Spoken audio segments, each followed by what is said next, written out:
I'm going to call the Carson Area Metropolitan Planning Organization to order. May I have a roll call, please? Microphone. Chair Bagwell. Here. Vice Chair Novak. Here. Sorry, I'm having echoes. Sorry about that. My system's not working right. Did I say Member Schutte? Here. Member Henderson? Member Dodson? Here. Member Erb? Here. Member Maloney? Here. And ex officio Member Rosenberg? Here. We have a quorum. Thank you so much. Okay, we're on to agenda item number 3 for the CAMPO, which is our opening public comment. And I have signed up first. Tiara McMullen. Hi, come on up. You need to just push the button till it turns green and let go. I'll just stay green and state your name for the record and your comment, please. That's fine. Just, again, push the button, so that's great. Okay, thank you, Tiara. Just hold it down, or? Just, there you go, you're green. Perfect. All right, perfect. I'd like to introduce myself. My name's Tiara McCullen, and I don't do this quite often, but I appreciate you guys having me here to speak today. I created a petition on change.org to have a rectangular rapid flash beacon put in at the intersection of West Nye and North Carson Street, because I live right off that right off that street, and there was an accident not too long ago where a 14-year-old girl lost her life, unfortunately. And this is very strong. This is something that's it's something that means a lot to me, because not only do I live right there, and I've seen my neighbors have to stop halfway through the intersection because only certain people can see them crossing, but at nighttime I've had to use my hazards and my flashers to alert people coming up behind me that there's someone in the road that I've stopped for that they don't see because it's not very well lit. We didn't anticipate the accident that happened that night when we heard the police sirens. And when I went outside and saw the paramedics giving the girl chest compressions, not knowing that it was a girl or a boy or a young child, it affected me immediately, and I created the petition before I had known what had happened and had seen any details, because I had anticipated something like this happening since I moved into that apartment, because I'd seen it so many times prior. A simple solution in this intersection would be to have the rectangular rapid flash beacon installed, because it would give the pedestrian the ability to push the button and alert cars more than they already see. I mean, we've seen a sign that was installed there that says to make eye contact, but at nighttime, it's a little bit more difficult to do that with somebody who might not see you. And it's a community effort to educate pedestrians on not wearing dark clothing at night and stuff, but we can also do what we can as a community to install something in that intersection that could potentially save more lives. And I believe that, sorry, I lost my place. I believe that what needs to be considered is the speed limit in that particular intersection, because it is 40 miles per hour, and a lot of people are either coming from Reno or heading to Reno, and they're not really considering the particular intersection being a hazard, or they don't have time to stop, they don't feel that they need to stop, or whatever the reason may be. Some people just don't stop. And I feel that we can do better if we try. And I have my petition here that I printed out and has 1,800 signatures on it. So I hope that you guys will read it. Thank you, Tiara. Thank you, guys. Appreciate you taking the time. Absolutely. I have next up is Madeline Robinson. Hello.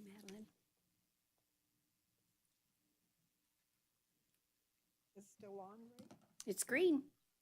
You're good. My name is Madeline Robinson, and I live just off of Highway 50 on August Drive. And we've had more accidents from people, as everybody's talking about, pedestrians wearing dark colors and crossing streets there on Highway 50 and getting hit. And our street alone on August Drive, I live in the middle, and believe it or not, we had an accident there, and the car landed on top of my fence, not through the fence or around it. They landed on top of the fence. And our street is so dark that you can't even see the street. And some of the houses, thank goodness, are putting those little lights around so that you know where the houses are. But I agree we need some kind of light on Highway 50. That it's amazing that the pedestrians cross that street and cars aren't watching. And I thank you. Thank you. I have Catherine Rodriguez.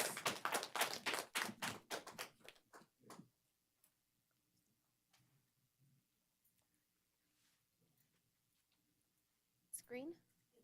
Okay, I'm Catherine Rodriguez. My daughter is Lexi Rodriguez. She's the 14-year-old girl that was hit on Carson and Nice Street.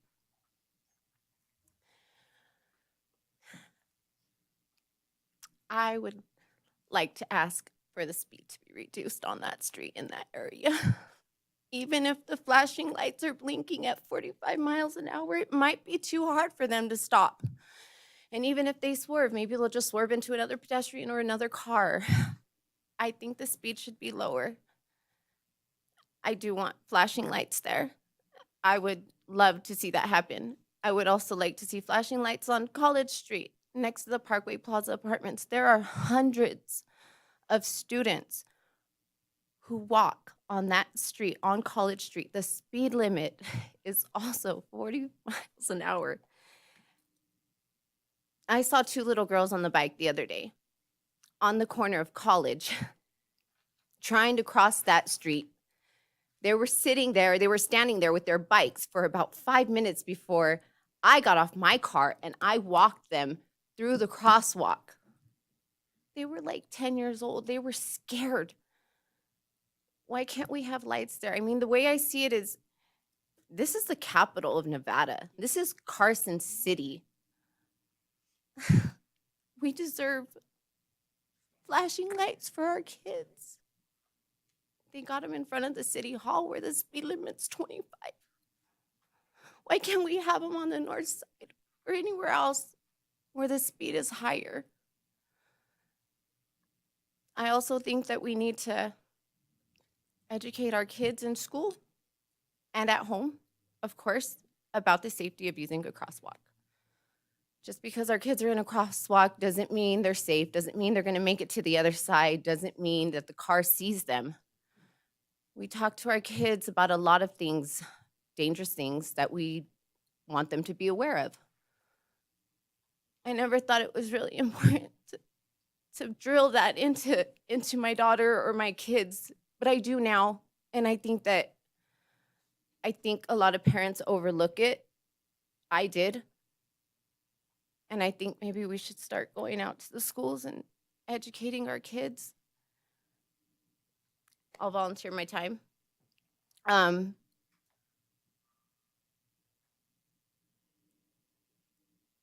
it. That's all I have.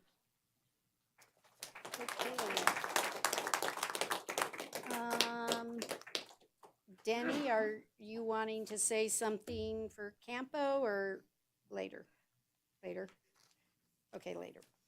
Okay, I don't have anyone else signed up for Campo. Is there any other, just in case somebody didn't have a chance? Okay. Just in general, Mr. Martinovich, I know that we as this group have had several discussions, but for the benefit of this group that's here today, the process that we go through to look at intersections, and we did it, I don't know, I'm losing track of time these days, a meeting or two back. where we identify potential risks and places. Can you talk just briefly to understand how we determine or when we start the process to look for a rapid beacon and things of that nature? Because I think it's important that the community recognizes that all accidents, we want to avoid them. We do, right? I don't know that we can get there. I wish, just what you honestly said, right?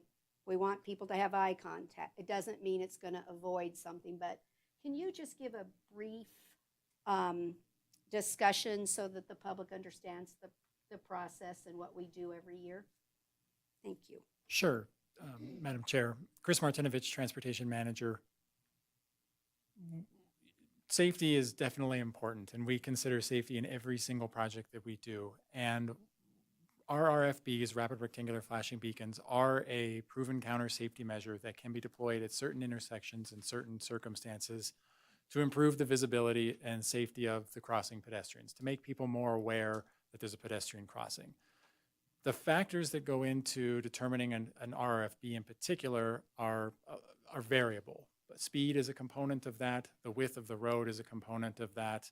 The length of the crosswalk is a component of that. And so when we evaluate different locations, we take all of those into consideration. In general, an RRFB isn't appropriate for higher speed facilities, 40 miles an hour or up, because what they end up doing is they have the potential of causing additional crashes at that particular location. Vehicles don't necessarily stop. I mean, it's not a must stop, it's a yield to stop. And so you see challenges where one vehicle stops in one lane, one doesn't stop in the other lane. The pedestrian believes because they've hit the button, they're safe to cross, but the speed of the vehicles can't stop in time. And so you either have rear end collisions, you have angled crashes, you have the pedestrian still being hit even if the beacon. So at high speed facilities, the Federal Highway Administration and the DOT and us all struggle to put them in high speed locations. There are other applications and other locations where RFBs are appropriate, and there are other methods that can be deployed at higher speed crosswalks that are more conducive to reducing the speed and getting people to stop. So those things include hybrid beacons and enhanced lighting and some other features. And so we're definitely aware of these locations. We're definitely aware of US 50 and US 395. And so we're working on a number of studies. Our local road safety plan is underway. We have a US 50 corridor study that's underway, analyzing what we can do in these locations, and it's going to be appropriate for those locations, whether that's a speed reduction, which I think is a great recommendation to evaluate, or enhanced lighting, so or crosswalk enhancements. So those are definitely on our radar, and that's some of the background there associated with RFBs. I do want to note that we are moving forward with a safety improvement project at North Carson and Nye. We're going to install additional streetlights and enhance the lighting. We're going to change the fixtures with NV Energy to change the fixtures to make them brighter. So we're doing that right now at that location to make some immediate improvements. Good to hear. Yeah. Thank you so much. I think it was important. It's not on an agenda item in which we can have a discussion, but I still thought that it's appropriate just as a general comment for processes so that you knew that we had identified the intersection and that we are taking actions that we can. So I'm so sorry. Okay, so thank you, Chris. I appreciate that. Okay, we're now on to agenda item number 4, which is approval of our minutes of February 14th, 2024. Does any member have a change? Nothing? Then I will accept a motion for the approval of the minutes. Move approval of the minutes. Second. I have a motion and a second for approval. All those in favor, please say aye. Aye. Aye. Any opposed, say no. Let the record reflect one abstention by Mr. Dotson. Okay, we're now on to agenda item 5A, which is discussion only and presentation regarding a draft unified planning work program covering 2 years, fiscal year 25 and 26. Sorry, I got paper everywhere. She's already up here. She's anticipated. Miss Norman, are you going to give us some points on this one, please? Yes, thank you, Madam Chair. Kelly Norman, Senior Transportation Planner, for the record. So staff have drafted the fiscal year 2025 and 2026 Unified Planning Work Program, which can be viewed in its entirety in Exhibit 1 in the packet. CAMPO's public participation plan requires a 30-day comment period, which is active from March 6th through the end of day on April 5th, 2024. Staff submitted the draft to NDOT, FHWA, and FTA. Staff will be compiling any comments or questions and the corresponding responses during the public comment period. The budget for fiscal year 2025 and 2026 UPWP is based on the estimated staff time and consultant support needed to complete each of the identified tasks. Work Element 1 tasks are relatively consistent year to year and deal with day-to-day administration of CAMPO. Work Element 2 is to track time and progress on a planned formal amendment to the RTP, updating the current 2050 RTP with support from a consultant. Work Element 3 describes CAMPO's plan for continued outreach, engagement, and representation. Work Element 4 describes activities and specific tasks for multimodal planning, including an update to the JAC Coordinated Human Services Plan, an updated bicycle route map. Work Element 5 describes transportation performance and asset management, which includes reporting on required targets, maintaining the travel demand model, data collection and performance management, and maintaining the pavement management system. And Work Element 6 consists of Complete Streets activities. CAMPO was asked to track Complete Streets elements, activities, and tasks separately to accurately track the funding and progress of Complete Streets activities within CAMPO. Complete Streets tasks are exempt from local match. The fiscal year 25 and 26 budgets are based on a reasonable expectation of the available formula based upon the consolidated planning grant funds, plus any rollover funds from previous years. Staff will be presenting the final fiscal year 25 and 26 UPWP next month in April for formal approval. And with that, I'd be happy to take any questions. Thank you, Ms. Norman. Does any member have a question particularly? Yep. Kelly, anything new from census yet on anything that affects UPWP? I mean, you're using the latest data. Has anything really changed or CAMPO boundaries yet? No, nothing has changed as far as I know. The other tasks, I know we're doing bike and ped, complete streets, but I still don't see anything in here about freight or trucks. And I still think that's a damn important thing in Carson City. Right, Sandra? Every place. And if we don't have data on trucks, I don't know if NDOT can help us get a little bit more on that, but I think we all agree, especially when we talk about pavement damage, that heavy trucks really do quite a bit. So I'd like to see some more data on that. Thanks. Thank you. Okay, does anyone else? Ms. Maloney? Thank you, Madam Mayor. Kelly, great job on this, as always. I have a couple of technical, non-substantive items that I'll just provide to you directly to staff. On the task 4.1 transit planning, if possible to include additional language related to, for updating the Coordinated Human Services Plan for JAC, if it's possible to include language on the update on the element related to the discussion that the Board of Supervisors and RTC had at our joint meeting last week or the week before, I think that that would be helpful in providing direction for that item. Thank you. Thank you. Does anybody else have any? Nothing else? Okay. Again, this one is out for public comment, and I didn't see anyone signed up for it, but just in case, I want to ask, is there anyone that would like to comment on item 5A on CAMPO? Mr. French.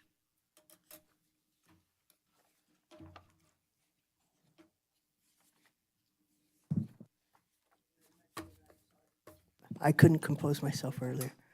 I would like to comment on the fact that I didn't hear them talking about electric cars and the added weight. Did I miss that?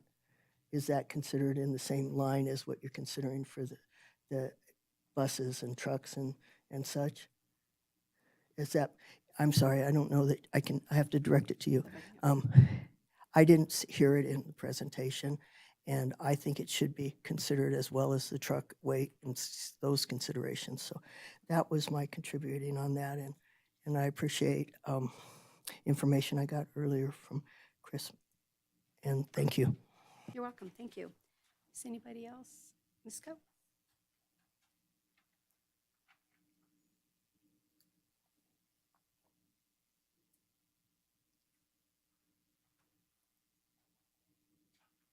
Heather Coe. And I could tell you, I have been walking my new puppy, and she is terrified every day. And we have a problem every day because of all of the huge trucks from Amazon, FedEx, and UPS that come barreling down our streets every day that are doing a lot of damage. And I would like to know why they can't be held responsible for a lot of things. They are damaging our roads. They're not careful either, by the way. And instead of proposing taxes in a horrible time right now where we have our food and utilities and rent that has become unsustainable, especially here in Carson, why instead of taxing and punishing the people of Carson, why we can't do a tax on packages that come from Amazon, UPS, and FedEx? Because that would be a great idea since they're damaging our roads to begin with. So I would love if someone would actually look into something like that instead of punishing people and turning us into California with the taxes that you're proposing. So thank you. Thank you. Okay. Please don't do that. Okay, does anyone else have, this is on agenda item 5A. Her comments were not conducive to the correct agenda item, but we put them in the record. But this is on our Unified Planning Work Program for CAMPO. Does anyone else have any? Okay, then this is a non-action item, so we will close this and move on to agenda item 5B. Discussion and possible action regarding formal amendment 2308 to the CAMPO Federal Fiscal Year 23 through 26 Transportation Improvement Program to add one new project, complete 3, and to revise funding across multiple projects. Ms. Norman? Thank you, Madam Chair. Kelly Norman, Senior Transportation Planner for the record. As noted in the document revision history on packet pages 65 and 66, this formal amendment for the CAMPO Transportation Improvement Program version 23-08 consists of funding updates to Carmine Street CDBG project, the Western Nevada Safe Routes to School TAP funding, the Roop Street capacity improvements, Carson City Jump Around Transit Center, the 2021 Western Nevada Safe Routes to School Vulnerable User Pedestrian Safety Infrastructure Improvement Project, and completed projects, which will include District 5 5th Street Project, District 5 Winnie Lane Project, and the Federal Fiscal Year 2022 and Federal Fiscal Year 2023 5310 FTA apportionment. And in addition, CAMPO added one project, Gonai Road Rehabilitation Project. Appendix 1, Table 1 was also updated, as well as Appendix 3, the TIP project list. Public comment period was open between February 24th and March 29th, 2024. CAMPO staff received no public comments on the TIP. Thank you so much. Does any member have a question? Mr. Novak?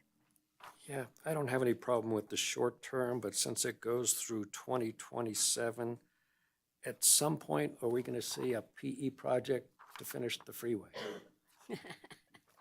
That's putting you on the spot, Sandra. You did warn me about this. We don't know yet. We're currently working on a corridor study for 395, essentially from that intersection south to the state line. We are including that intersection in it and various different alternatives there. So, that study will take place. We'll start looking at cost estimates and schedules at that time once we determine if we may need to reopen the NEPA document for the freeway. So I don't know yet, but I will tell you that NDOT is actively working on that. We also know that there are some agreements with with Carson City for future funding on that. So that's going to be a consideration on timing as well. Thanks. Does anybody else have any? Nothing? Okay, I don't have any further comments from the committee members. Is there anyone from the public on agenda item 5B for our tip for Campo? Okay, seeing none, this one is a motion. I'll accept a motion then. Who's, Miss Maloney? I move to formally amend CAMPO's federal fiscal year 2023 to 2026 Transportation Improvement Program, the TIP, as presented. I'll second. And in a second for approval, all those in favor, please say aye. Aye. Any opposed, say no. Let the record reflect it was unanimous. Thank you, Ms. Norman. We are now on to agenda item 6A for Campo, which is the Transportation Manager's Report. Mr. Martinovich? Thank you, Madam Chair. Chris Martinovich. A couple of items I wanted to touch on tonight. Last week, we attended a community meeting in Lyon County in Mount House for their community advisory committee, I believe it was. We were focused on the intersection there at Highlands and Red Rock and US 50, and it was a great turnout. I think it was the most turnout they had ever had, 75, 80 something people.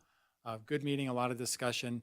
Kelly presented at that meeting what we're doing on the local road safety plan and other actions we're working on in Lyon County. So I wanted to provide that background to the board about some activities we're doing in some of our partner counties as well. Good news here, we did receive notice from NDOT late today that we received the funding through our TAP grant application for the second phase of the US 50 corridor study. So we've received $180,000 as a match associated with that. So we'll be able to continue that study that we're working on now and roll that into phase 2, looking at multimodal connections, looking at additional safety elements, looking at regional connectivity and access management features along US 50 from I-580 into Mount House. I do want to discuss, and I plan to chat with NDOT about the potentially of extending our study a little bit farther into Mount House so we can help them further and do a little bit more out there. So I want to discuss that with them, and we'll be having those conversations through the agreement process. Perfect, thank you so much. Last thing, one more thing, sorry. go ahead. One more thing I was going to mention. I just wanted to let everyone know that we did submit our FTA triennial submission 2 weeks ago. Rebecca Bustos, our grants analyst, took the lead on that. I want to give her a shout out for all the work she did to pull that together and get that submitted. If you are familiar with that process, I know Commissioner Maloney is, that it's a lot of work. And so there'll be site visits here later in the summer, but we did get that in, so all is good there. That is what I have. Thank you. Perfect, thank you so much. We're now on to agenda item 6B. Does anybody have anything else for Campo to share? Everybody's good? Nothing? Okay, no other projects. Okay, we're on final public comment for Campo. Again, I didn't see anyone signed up for Campo comments, so, okay. Seeing that, then we are adjourned as Campo, and we will reconvene as RTC in about 10 minutes. Okay.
evening, everyone. I'm going to call the Regional Transportation Commission to order.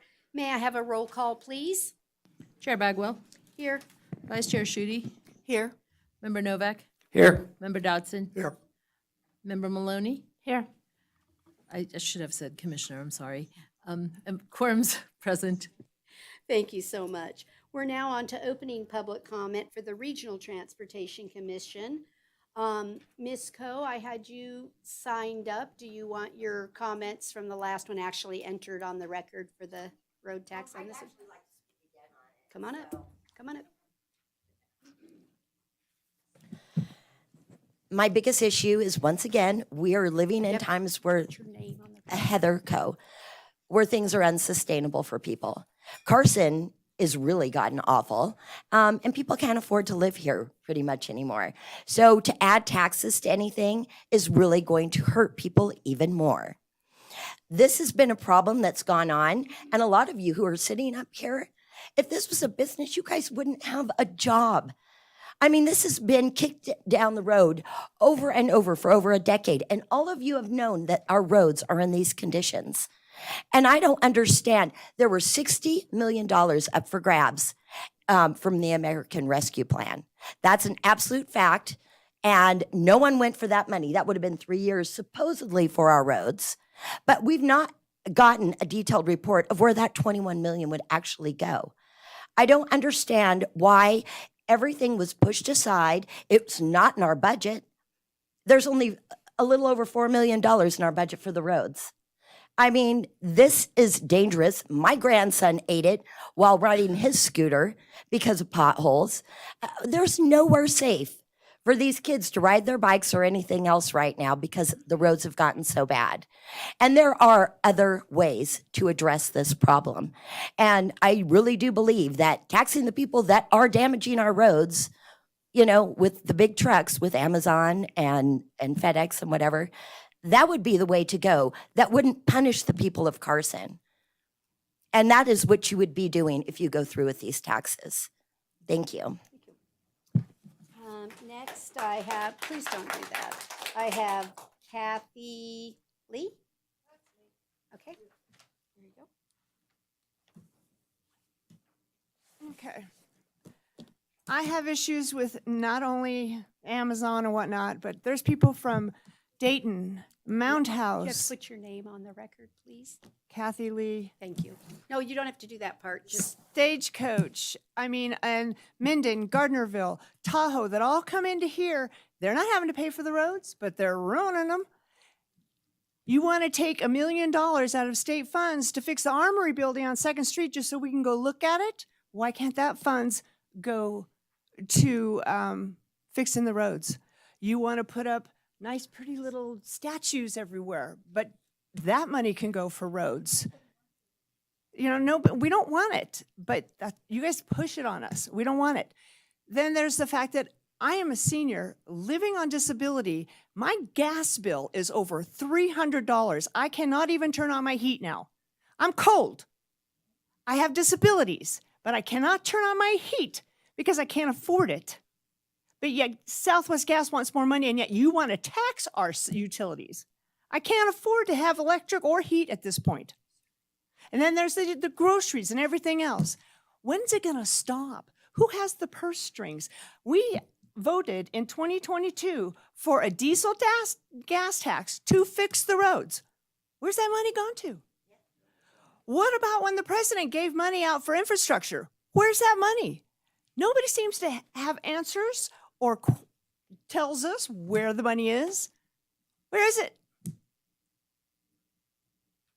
you have 3 minutes, ma'am. I don't want to Yeah, come into your okay. time. No, Well- it's your time. So, yes, so everybody's going to come in here, everybody drives in here, everybody uses these roads, but yet we have to pay for them to be repaired? We already pay for them with gas tax, diesel tax, registration to our vehicles.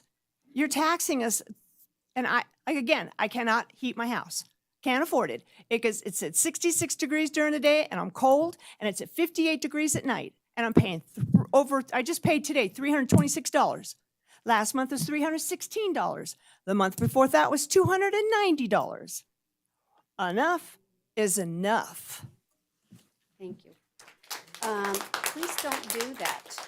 Don't do that. It's not appropriate. Next, I have signed up Cheryl Rockwood. Cheryl?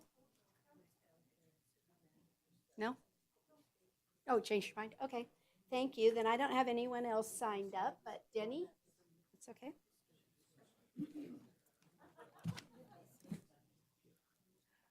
Denny French, Carson City.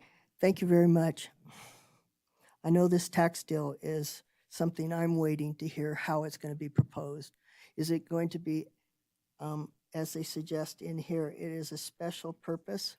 And does that mean it will not necessarily go to the support groups or the staff? Will it actually go to the asphalt and the curbs and the gutters if that's required? So I look forward to hearing what's going to be suggested as this tax. Sales tax will take away from the whole community. Myself, I end up at the library a great deal to stay warm, and a lot of other people are finding ways to get around and keep going. But we want to be encouraged by your responses as to real alternatives. Because when we start taxing us, we can't put money into our communities, which will put a great deal of, I can't spend money to go out to eat or things like that to support the local grocery store. I have to cut back on my groceries. Those things aren't things that are going to kill me. I could lose some weight and I could modify my diet, but a lot of people can't. And I really have to speak for a lot of people right now that can't. And I don't normally speak for anybody but myself. And the individuals that have spoken today about their concerns and aggravations, I may not relate completely to each of their focus areas, but I do to the overall consideration. I thought we'd paid for things through our gasoline tax. I thought that the diesel tax covered things, and it didn't. And when it came to the point where we were at this point, I was floored, and I'm going, well, what did I miss? I miss a lot of things, but I'm catching on to this, and I need your help to understand. And if you can put it in layman's terms and show compassion to the fact that I feel you do have and have the ability then to make decisions based on a whole lot of information. And I think other states are struggling with this. You could look to them for some of the ways that they've dealt with it. I'm concerned, and I'm looking forward to hearing what the actual proposal is. It's just not really well defined. Thank you. Thank you. Okay. Again, I don't have anyone else signed up. No? Okay, then we're going to move on to agenda item 4A, which is approval of our minutes of February 14th. Does anyone have any changes? Seeing none, I'll accept a motion for approval, please. I move to approve the minutes of February 14th, 2024 as presented. I will second. I have a motion and a second for approval of the minutes. All those in favor, please say aye. Aye. Aye. Any opposed, say no. Any abstentions? Please let the record reflect it was 4 ayes, 1 abstention by Mr. Dotson. We are now on to agenda item 5A, which is discussion and possible action regarding recommendation to the Board of Supervisors concerning potential ballot questions for the November 2024 general election for special purpose sales tax and a supplemental government services tax. Ms. Schutte, may I have your disclosure, please? Yes. NRS 281A.420 requires me to disclose conflicts of interest and abstain from voting when I have a disqualifying conflict. My nephew is Chris Martinovich, who is employed by Carson City and will be presenting this item. Chris and I are not receiving compensation of any kind directly related to this item. It will not foreseeably impair or enhance the terms of his service with the city, and he will not be affected by the outcome of this item to a greater degree than any other member of the city's transportation division. NRS 281A.420 only requires abstention in clear cases, and the independent judgment of a reasonable person in my position would not be impacted by my familial relationship. Therefore, I do not have a disqualifying conflict, and I will be voting on this matter. Thank you, Ms. Schutte. Mr. Martinovich, are you going to take us through this item? Yes, thank you, Madam Chair. So I wanted to, the first note, I wanted to note that there's late material provided to all of you. There was late material provided in the packet. it's the presentation as the late material. Some modifications were made, and so I wanted to just make sure everybody received that. When thinking about the ballot measures, I think it's important to talk about how we came to these ballot measures and what the plan is for how the funding is going to be, initially utilized should these move forward tonight or, down the line. So I wanted to take a moment and talk about the reason for the reason we're here tonight and talking about these two particular ballot questions. The reason is the local road funding project, which was initiated back by the Board of Supervisors in 2020, 2021 to look at a variety of sources to fund Carson City's roads, looking at primarily pavement, curb, gutter, sidewalk, and asphalt pavement across the city. That need has been known for some time, as has been mentioned today, and there have been a number of items that have come forward in the past. A 5-cent increase to the gasoline tax back in the late 90s. A proposal taken to the voters in 2016 to increase in the fuel tax to match it with inflation, fuel indexing, similar to what's done in Washoe and Clark counties. And those, those options, the early late 90s one did pass. The one in the the late 2000s did not pass. So this has been analyzed and thought through. And so this latest effort is really the culmination of a lot of small efforts and pieces over a number of years to come up to this local funding initiative. So there's been several Board of Supervisors and regional transportation presentations made over the years, and we're continuing to make progress. We have a meeting scheduled for the 23rd of March in the Community Center Gymnasium to continue the discussion, focusing on primarily GID, but also some of the delivery and some of the other options that we're looking at. More background, more history, more education about the process. So pulling that information together and from all those past presentations, there were a number of takeaways that staff could glean from the conversations we were received through the public comment process, and we sort of compiled these into these primary takeaways. And they're listed here on the screen. That public outreach is important. We wanted to make sure we had nighttime meetings to garner attendance. We're having a meeting on Saturday to get those people who may not be able to make it at night. Focus on local roads, but don't limit the funding options to only local roads. But that is by no question the primary focus of the additional revenue potential.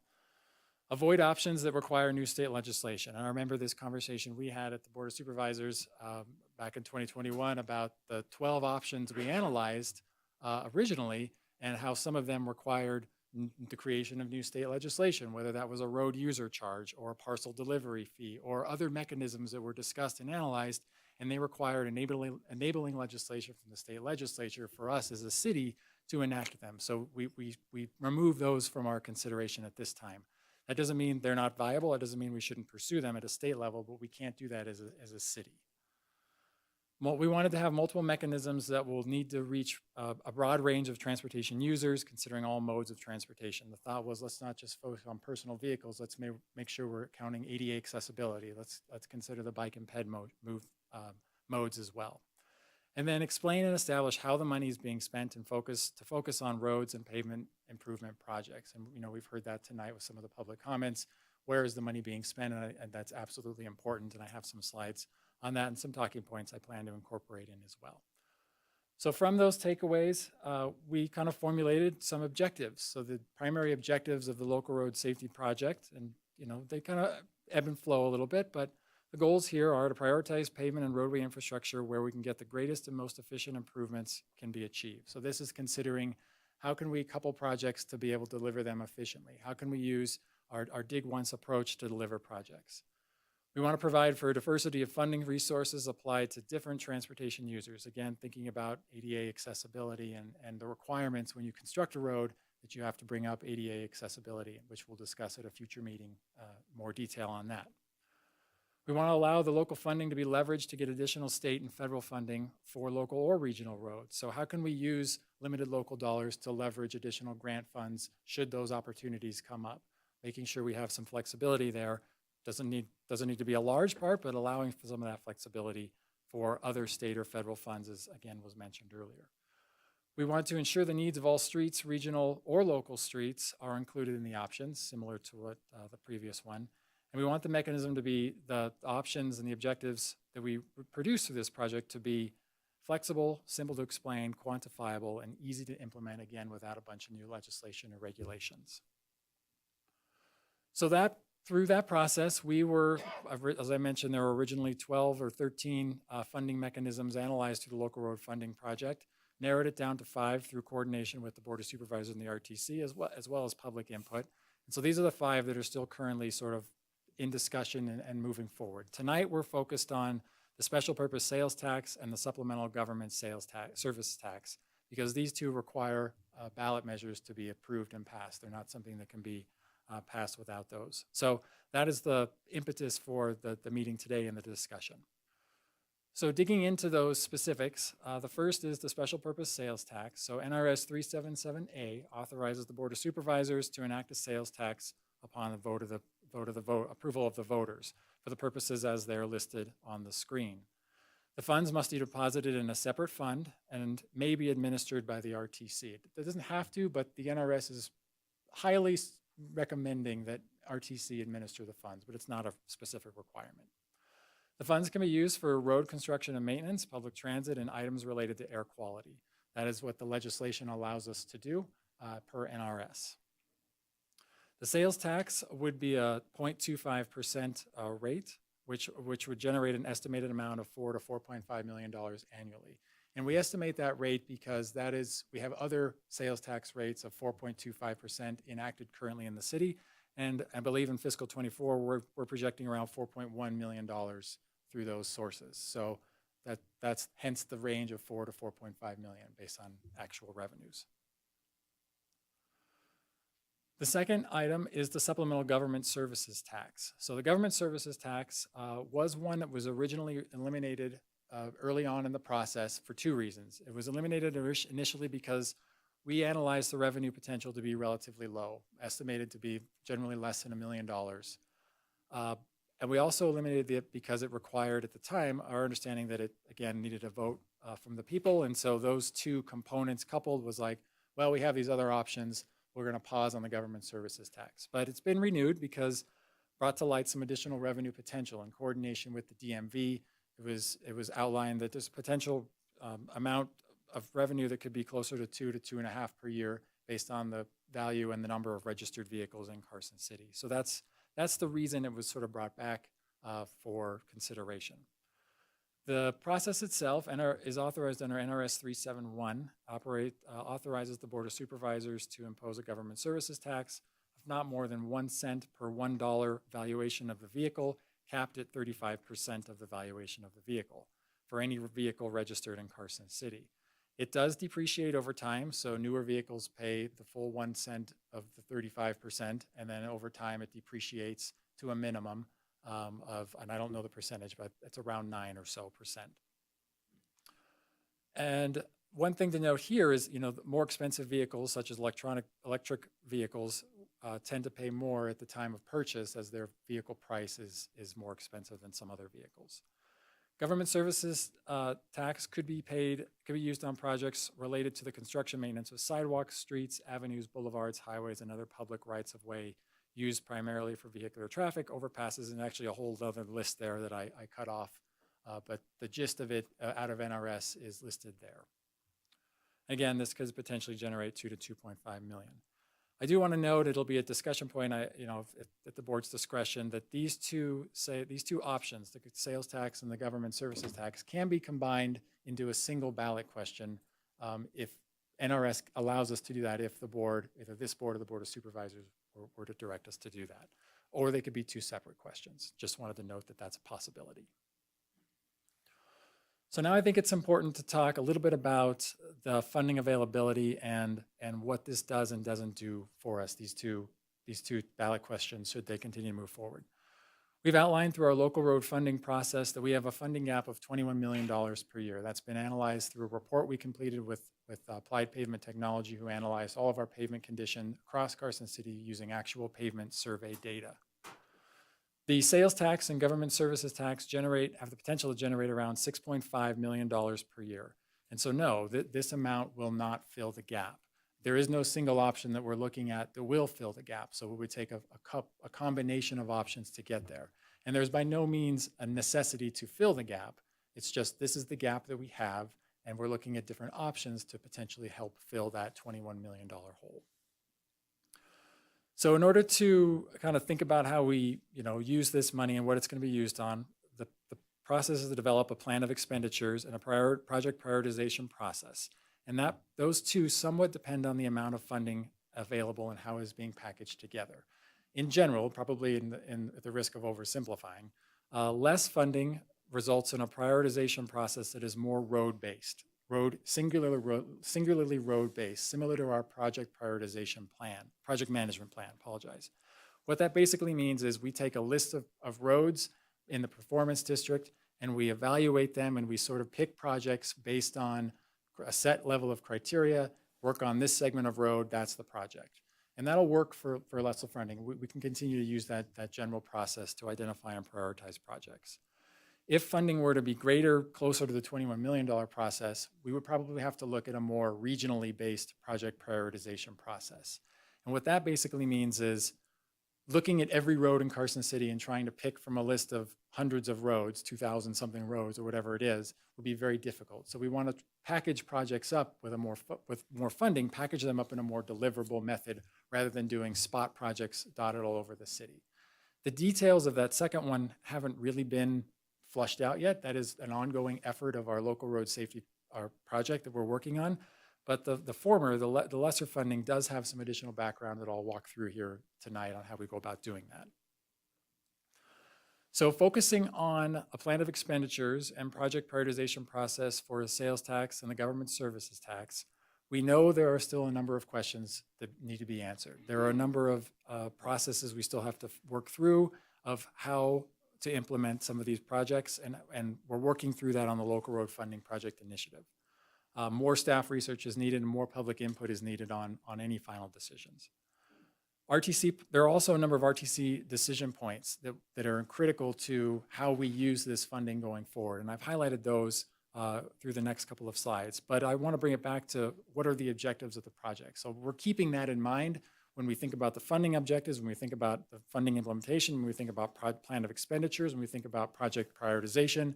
What are the objectives? What are we trying to do? And deliver projects on local roads. That is our primary goal. So looking at a possible plan of expenditure, again, focusing on sales tax and government services tax, tonight's topic, an anticipated revenue of $6.5 million, focusing the majority of funds on projects located on local roads. So that would be the general plan for the expenditures of these funds. There are project costs, and I'm going to talk about project costs in a second. And so the process we're thinking about and are looking at doing for a plan of expenditure for these taxes is to look at defining what we're calling for right now primary local roads and secondary local roads. So we know that of the 202 miles of local roads in Carson City, 6.5 million isn't going to be able to allow us to work on all of them. So how are we going to get through and figure out which ones we're going to work on in a given year? Which ones are we going to prioritize that funding and deliver year over year? So that's the idea behind the primary and secondary local roads, and I'll touch on these a little bit more in a second. But there are future RTC discussions needed, and I noted those bullets there on the side of potential policy decision points where we need to get some input from this board on how to move forward. So project costs, I think this is important to note because projects and delivering projects are expensive. I did an analysis a couple of months ago looking at our recent project costs in Carson City, and the cost to reconstruct 1 mile of pavement is $2.1 million. The cost to preserve 1 mile of road is $380,000. That's our slurry, our preservation process. Those are based on bid prices that we've received from contractors who are doing actual work in our projects. So projects like Winnie Lane reconstruction, Solomon Road, Colorado Street, Solomon Road preservation, Curry Street preservation, looking at all those projects and what are those costs. So that's what we're seeing there. In addition to those costs, there are project management and design costs. It takes somebody to design and put the plans out to bid. The generally industry standard and what we're seeing in our own internal accounting is 8 to 12% of the total construction cost goes to project management and design related functions. Inspection and testing, these are costs to make sure we're getting what we're paying for. So we have inspection, that they oversee the work of the contractor, And we have material testing where they take the materials, they take them to a lab and they test them to make sure we're getting the mixed designs and the aggregate and the oils and the concrete and all of that to what we specified in our plans. And that generally is 3 to 5% of the construction cost. So we're able generally with our current administration and our contracts office, document controls, project management, design staff, we're able to deliver our current funding with our current staffing levels. But I want to note that I think any additional funding is, depending on how it's packaged, has the potential of we're going to need some support for staff resources, either internally or externally, to do that. And so there are ways we can be more efficient. We can package projects together. If we couple the local road projects with our regional roads, we make bigger projects. Definitely a savings, definitely efficiency in doing that. And so that, that's one of those things we're going to look at through the prioritization process of how can we extend those dollars. So turning to the prioritization process specifically now, there's three main steps. The first is to identify this list of what I'm going to call primary local roads. And these are roads generally in our thought process here is to look at those local roads that sort of act like collectors for individual neighborhoods. An example would be Desatoya Drive over by Empire Elementary. It connects Airport Road and Fairview, and it has a number of streets that tee into it that serve as sort of that regional neighborhood street, that main street in that neighborhood. Menlo Drive is another example. Emerson up in the north part of town is another example between Arrowhead and College. Bath Street by Fritch is another example connecting North Carson to Mountain. There are a number of streets. Division Street's another good example of these primary local roads that sort of act kind of like collectors, but they don't have the volume, they don't have the demand, but they're important to that region or that neighborhood. So we're working on a process of identifying a potential list of these primary local roads. Based on what we're seeing now, we have about 30 or 40 roads potentially in the queue for this initial list. But that's 30 or 40 roads to pick from. So how do we narrow that down? So step 2 would be to prioritize a list of these roads using these 4 factors. Performance districts. Our thought right now is to look at our current performance district model, 1 through 5, and prioritize those in that same idea, rotating around. We could do that on the same schedule. We can do that on a different schedule, but using that as a kind of a slice of that pie. At-risk infrastructure. These are elements looking at if we do nothing on this road, is it going to fall from a preservation to a reconstruction? Other at-risk elements follow of how much truck traffic is on it. If is it seeing more traffic than it was designed to see? Soil conditions. We're looking at soil conditions. There are areas of the city that have very bad soils. Up around Mark Twain is a great example, where those roads need extra attention or they need additional design considerations to make sure they're going to last. Because if we just do our normal process, they're going to fail quicker than if we do our normal process in other areas of the city. So looking at all of that is sort of the idea of that at-risk infrastructure. Third one there is resource efficiency. This is how can we stretch our dollars to do more? How can we couple our funds with utility funds to dig once? How can we couple with regional roads or grants and extend the dollar? So that's the idea with that one. And then the last one is our economic and demographic prioritization factor. This includes factors like safety. This includes factors like land use, use of the road, potentially traffic volumes and elements like that, and how those factors may be involved in selecting projects. I think is still to be worked out, but I think there's ways there we can look at travel demand model is another area where we can evaluate through this particular metric. And then lastly, step 3 is just some minor factors, things like work history. So we're not doing work on the same road over and over again. We're spreading it out. Constructability, looking at how we can construct it, couple it with other projects similar to other factors there, and so forth. And again, there are a number of RTC decision points needed for this prioritization process. So turning back to the local road funding next steps, we're continuing on this project. We're continuing to gather public input on the GID option as well as the other funding options. We're planning on summarizing the results we received from our public outreach and the meetings like this to present again to the RTC on our local road funding specifically. Looking at other revenue and generation potential amounts and the delivery options, getting some input on those decision points. I'd love to run a sort of a before and after scenario where we have, the before, if we did nothing, we had a 2050 scenario. Well, if we do a little bit, here's a scenario. If we do a little bit more, here's a scenario, kind of that long range idea of scenario planning. Gathering input, presenting all of this again at a future public meeting, great topic for a presentation at a public meeting. and then, final summaries and recommendations to the RTC and board and go from there on the implementation side of things. So those are the next steps on that. Next steps related to the ballot question. We are working on, in coordination with the clerk's office, clerk recorder's office, on advertising for committees for the for and against the two ballot measures. Timeline on that is outlined on the screen. Anticipate potentially the first or second Board of Supervisors meeting in April for the actual, appointing of commissions and drafting of the language. And then the rest of the schedule there is outlined for appearance on the November 2024 general election ballot. So tonight there's a few actions. Summary of action, recommendation to the board on whether to pursue or not pursue these two ballot questions. Consideration and discussion potentially on single or multiple ballot questions, one or two, and then any other discussion about the detail and the use of this funding. I think we're primarily the discussion topics focused on tonight.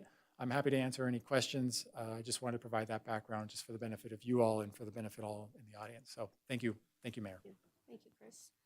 Okay, does anyone want to start with any questions, thoughts in general, or we're going to dive right in? Mr. Novak? Chris, thanks. It's complicated, and I know nobody wants to pay, but we have to figure out a way, or things will just get worse. So with that, I'll just stop for now. Anybody else just in general, or you want to take public comment and then come back and have discussion? Okay, I'm good with that. So I don't have anybody else that signed up that we didn't already do. So Ms. Partey? Yep, I'll just take a few more if you request. Good evening. Good afternoon, Lisa Partee for the record. So I know that we've already had gas tax money put into the roads. That's what the gas tax money was for. That's what we were told it was for. Yet that money was diverted to collectors and arterials rather than neighborhood roads. So why does the city divert these funds knowing that road maintenance has no true line item in the general fund ledger? If you put another tax through, what's to prevent the city from diverting those funds again? That you only want a GID in order to fix our roads is just another diversion and a shell game. As to the GID, Carson City already has a huge staffing issue. It's irresponsible to waste money on yet another office that requires staffing, salaries, insurance, and benefits. Spend the money that you'll spend additionally on bigger and unnecessary government and put it where it's needed the most, please. You have kicked the can down the road long enough. You've had opportunities to apply for millions of dollars through ARPA, yet you chose not to or failed to do so. You have a fiduciary responsibility that's not being met. If we don't need all roads worked on at one time, and you're prioritizing projects that are not needed at this time. Thank you. Thank you. Do I have somebody else? Anybody else? Not you, Betsy. The young lady in blue. Had her hand up next. Thank you.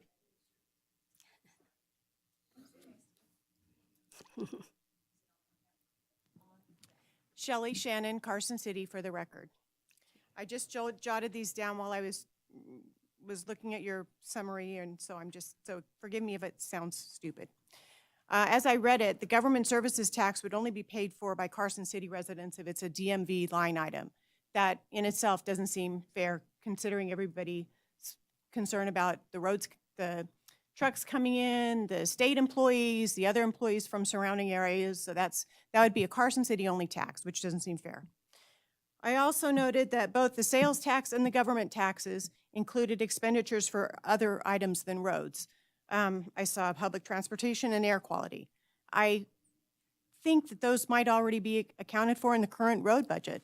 So why would we have another tax for those items?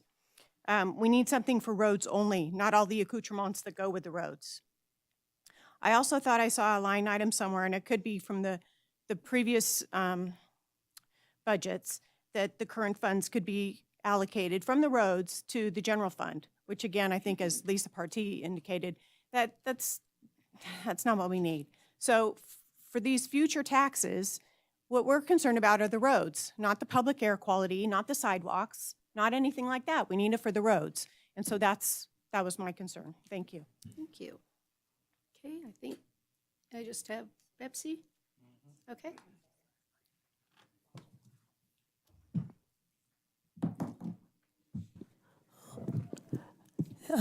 Betsy Strasberg.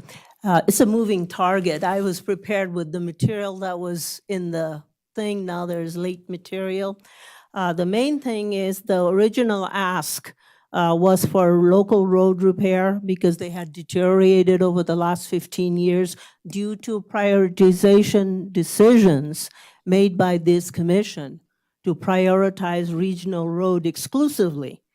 So when a light bulb burns out, you don't go and remodel your house or change the wiring, you fix the light bulb. So what I would recommend that if you're asking for more tax dollars, fix the light bulb. That means the local roads, not for any other things. And I know that you're saying, well, trust us, give us the money and we'll figure it out with all this prioritization. Well, I don't trust you because my road in front of my house has got potholes. So I would like to see the transportation department bring a prioritized road project list. And there, the ones that you mentioned is Bath, Nevada. Well, none of them, there are still collector roads in my opinion. The GST tax is going to add only more taxes to the local residents, not for people visiting us. And the feedback that we gave you was on taxing the trucks, semis, heavy equipment moving on our roads, and you have done nothing on that. It's still going back to the same pot for more money. The city received 13.35 cents on gas tax, 5 cents diesel tax, and 0.25 sales tax in the past. And yet we do not see a line item. And you mentioned 2.1 million for reconstruction. We don't have a line item. We've asked for a line item. There is no plans to do a line item, which means no transparency, even if I gave you the money.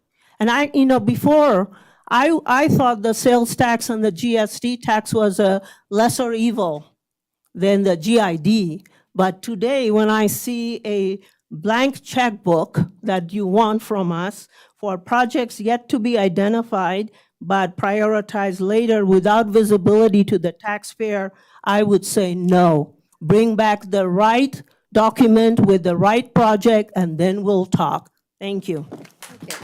Please don't do that. Is there any other? Midge, come on up.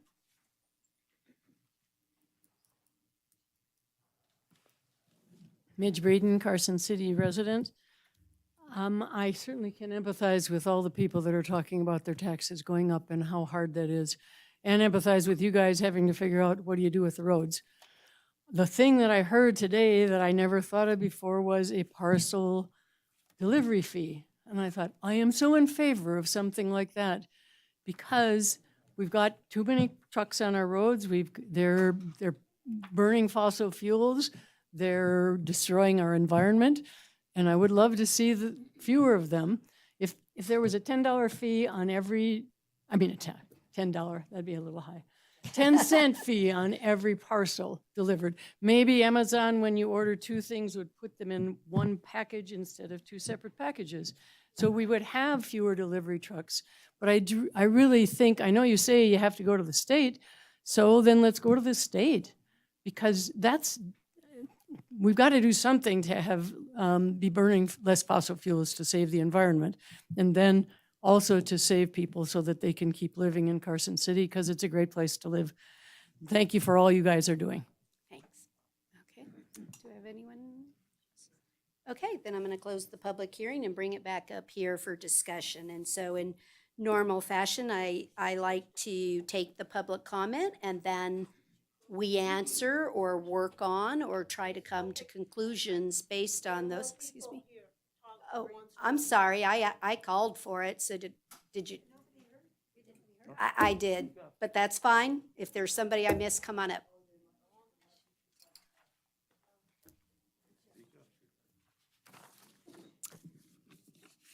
Good afternoon, Ms. Peters. Nope, one screen. There you go. Okay. Go. Okay, in 2018, I purchased a used car for $20,000. In 2021, I wanted a new car with the latest safety features. My car registration fees increased. Now on my $40,000 car, I'm looking at paying $140 more GST. I pay gas tax at the pump that supports the Nevada Highway Fund and local road improvements. EV owners had free EV charging compliments of Carson City for years. Last August, the city finally decided to start charging them. I understand they finally started charging them in January. If they had started charging a few years earlier, the city might have a little more money. So that's one of those non-essential items I'd like to see cut from the budget more often.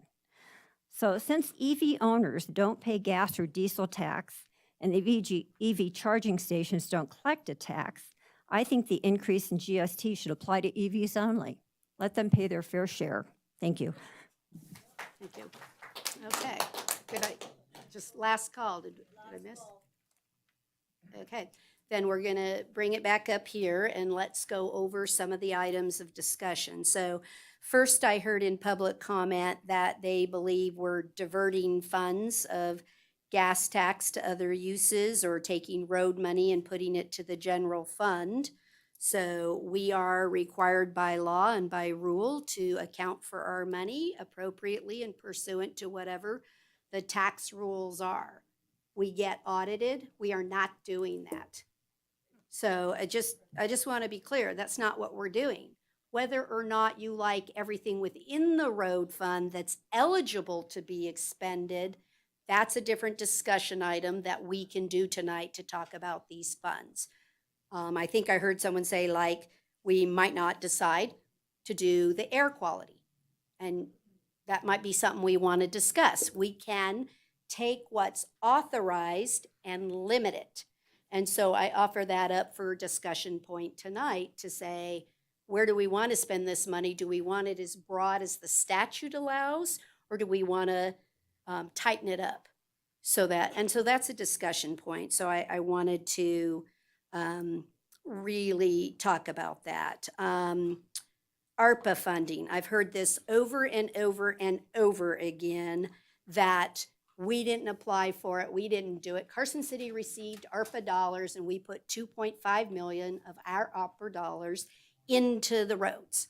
So yes, we did. $2.5 million from ARPA was put into that.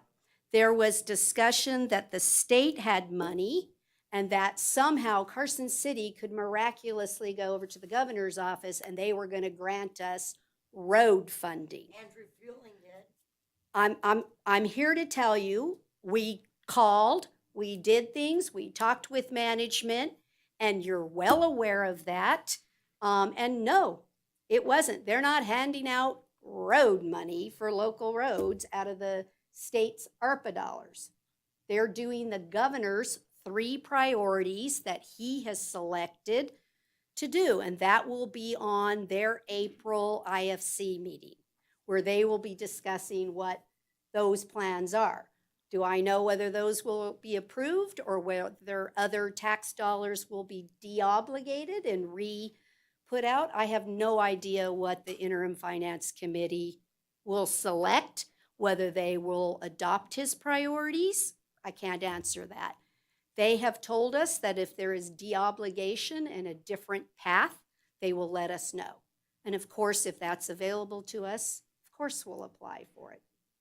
I mean, it just makes sense. If somebody's handing out road grants, Carson City's ready to take those road dollars. And I think we've proven that historically with Tiger grants and everything else that we go after, raise grants. We bring in millions and millions in grant dollars whenever we can. So I just want to get that out on the record. The 2 taxes that we're looking at, we heard public comment throughout many meetings and series that dealt with how do you get help? And I even heard it tonight from visitors. There's people that come in from Reno or Gardnerville and all of that. That's your sales tax base. That's how you get visitors to help you pay for roads, is you do it in a sales tax. I can't tell you what percentage of our sales tax is paid by visitors. There's no way to effectuate that dollar. What I know for me in the sales tax that I look at is, what do we currently charge?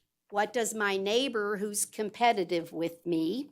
So I looked to Washoe County and thought, okay, if Carson City were to implement the 0.25 in the sales tax, that would make it 7.85. What is my competitor? And I see him in the room, but I'm going to just be blunt. We all know that car sales is our top sales tax generator. I wanted to make sure that when I look at this and before we make any decisions, that we're ensuring that the competition, that we still can be competitive. And I see advertisements all the time that says Carson City sales tax is less. And so I'm happy to say that Washoe County charges 8.265. So even if we go to 7.85, it is still competitive and they can continue to advertise that sales tax is less in Carson City. So I don't want to damage the car dealers and say, great, now I lowered this anyway. So that's just one thing I put out on the record for discussion, because the testimony that we've taken in the past is, how do we get some of the visitors to help us pay for some of this because they drive on our roads? I'm going to tell you, they're going to say the very same thing. There was a move during the legislative session a few years back that wanted to change the base of the car because, well, and honestly, it was Reno. Washoe County was complaining that all these cars from everywhere else are visiting them and not paying. So they were going to change the distribution of the government services tax. And we would have been, well, that would not have been good for Carson City. And that was stopped. That piece of legislation did not pass. So I just want the public to also understand that the state and even the nation is looking for, how do we fairly distribute dollars to fix roads? There is nothing easy about any of this at all. There is no easy answer. Government service tax. I heard over and over again that you want the EVs to pay. Throughout all of our public hearings, people were saying, how do we get to the electric vehicles because they don't pay gas tax? Government service tax is the way to help have electric vehicles pay for some of their cost. So that's, and the interesting one is the parcel fee. Can we go to the legislature and ask them to give us an authority for a parcel fee? Potentially we could. I'm willing to go to, let's see, Stacy Giomi on the Board of Supervisors. He sits on NACO, which is the Nevada Association of Counties, and he can ask them to put a bill forward, to ask the legislators to consider a parcel. I serve on the League of Cities. I'm happy to bring that forward next week to the league. It's not going to happen with Carson City alone. That's kind of what I'm trying to say. They're not going to come through and say, yes, Carson City, you can charge the UPS guy a dime per package. It's going to have to be statewide. I liked your $10 because we might really actually make some money there, but it's not going to happen that way. It's going to have to be a statewide implementation, but I'm willing to do that. I'm willing to go and ask the League of Cities, and I am sure that Stacy would go ask NACO whether they all think that's a proposal that should be put forward. Willing to do that. It's not within the jurisdiction of this particular board to implement that. We have no wherewithal to accomplish it within our authority at RTC nor at the Board of Supervisors. So enabling legislation would have to occur. So I just wanted to go through GID discussion. I'm already on the record that said I didn't want to do that I didn't think it was vetted out well enough.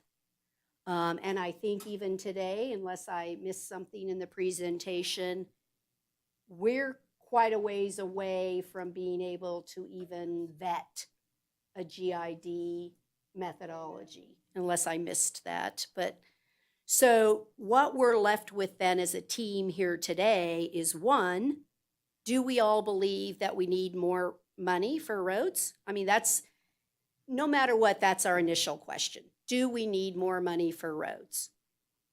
So until we have to answer that first, right? So that's the first question for us as a board, because if we say no, then we just recommend no and we're all done for today. So one, for me, I have not heard one single testimony provided at the Board of Supervisors, the Regional Transportation Commission, or a single person in this audience that does not indicate we need to do more for roads. I've not heard that anywhere. We have a difference of opinion on how, but I have not heard that they don't think we need to do more to fix roads. So I ask our first question is, do we believe we need to find a way to fund more roads? So that's our first question, and you all have to jump in and put your own 2 cents on the record.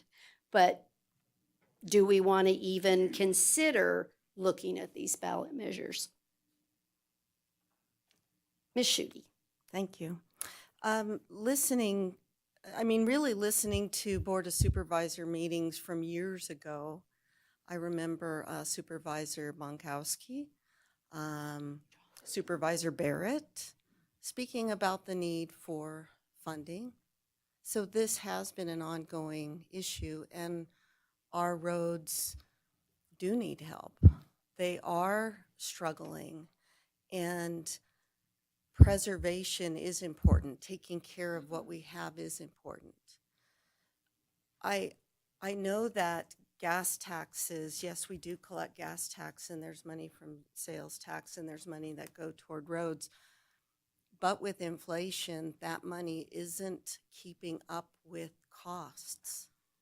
I also know that during some of the outreach meetings, people have discussed with me, we have a failing road, and then we have a road that needs preservation or needs, a slurry seal or crack fill, that kind of thing. That's still a decent road. Why don't we fix the failing road? Well, the reason for that is what is more efficient and how do we make our dollars go further? We do that by the road preservation, because once they really start to decline, they decline quickly. And so if we want more years from our roads, we have to take care of them through the slurry seal, through the oil, through the crack fill, all of that. But again, back to the money that we currently receive, it isn't keeping up with the costs of repair. I'm a little surprised, actually, in that in previous conversations, there's been discussion about let the people decide. Let it go to a vote, and then the community can decide. And so tonight's decision is about, should we bring it to a vote of the people? So it's not us deciding. And as a taxpayer myself, I want to be mindful of my taxes, and I want to be mindful of the money I spend, and I want to make sure it's used correctly. And so that really, the conversation really is about, do we do nothing? Do we decide that we're not going to go for other possible funding sources? Are we not going to think about other solutions that might be costly? But what is the benefit? What is the cost of not doing something? What will it cost us when a road is really decaying, really in need? Then it's more expensive. And so then the conversation about kicking it down the road, is that what we're going to do too? I mean, we're today, all of us in this room are now part of the problem of kicking it down the road. How do we as a community come together and figure out a way to together make our roads that we can get more years out of, make what we have last longer and be more mindful of the process of road protection. And I'm sure I'll have more to say. Oh, how do we fairly distribute what roads will be fixed? More people drive those collectors or those, the residential roads like the Bath and the Desitoya and all. And so they're taking more of an impact than the other smaller roads. It just is. And so for me, it would make more sense to prioritize that, even if another road was in bad repair. So it's how do we spend this money in a way that benefits the most? Then how do we fairly distribute costs? Well, that's that whole idea about the tax on the new vehicle. And so those costs of energy efficient vehicles, electric vehicles, hybrid vehicles, they are quite pricey. And so that is a way, because that will cost more than other models. And as the cars get older, the amount reduces. Is it a drag after you buy a car to go to DMV and pay a lot of money? Absolutely, absolutely. And yet, that money isn't just going and disappearing. That is what will go to help our roads. We all benefit from it. We benefit. Our mail is delivered, emergency vehicles, we go get our groceries, packages, all of it. So it's just so complicated. But putting it to the vote of the people, then everyone is deciding. And I think it's a reasonable request. Mr. Dotson?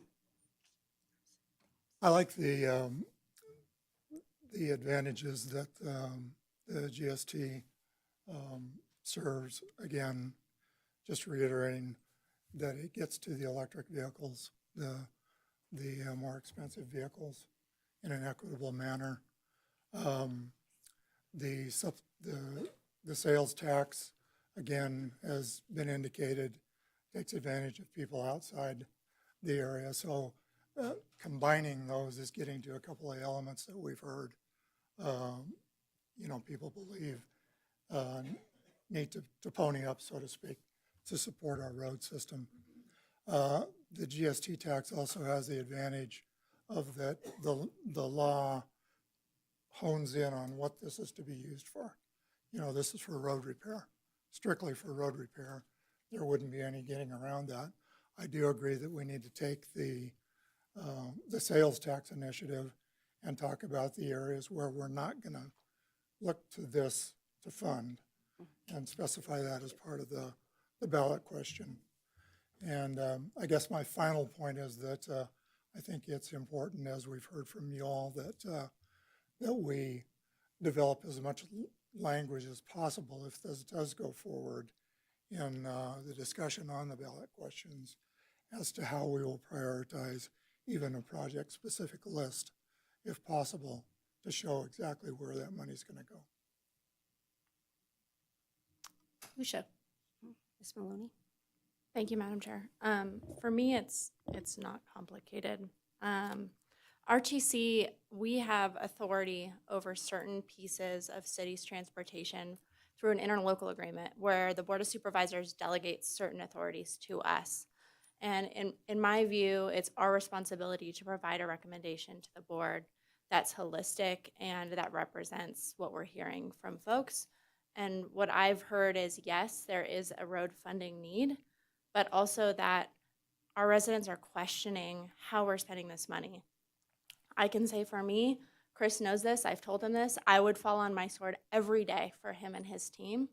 However, when I'm starting to doubt and question how our funds are being spent and managed and how our existing funding is translating into actual road projects being built, I think there's something going on. And I think that the comments that we're hearing today are reflective of our slowed ability to design and construct projects with our existing funding levels.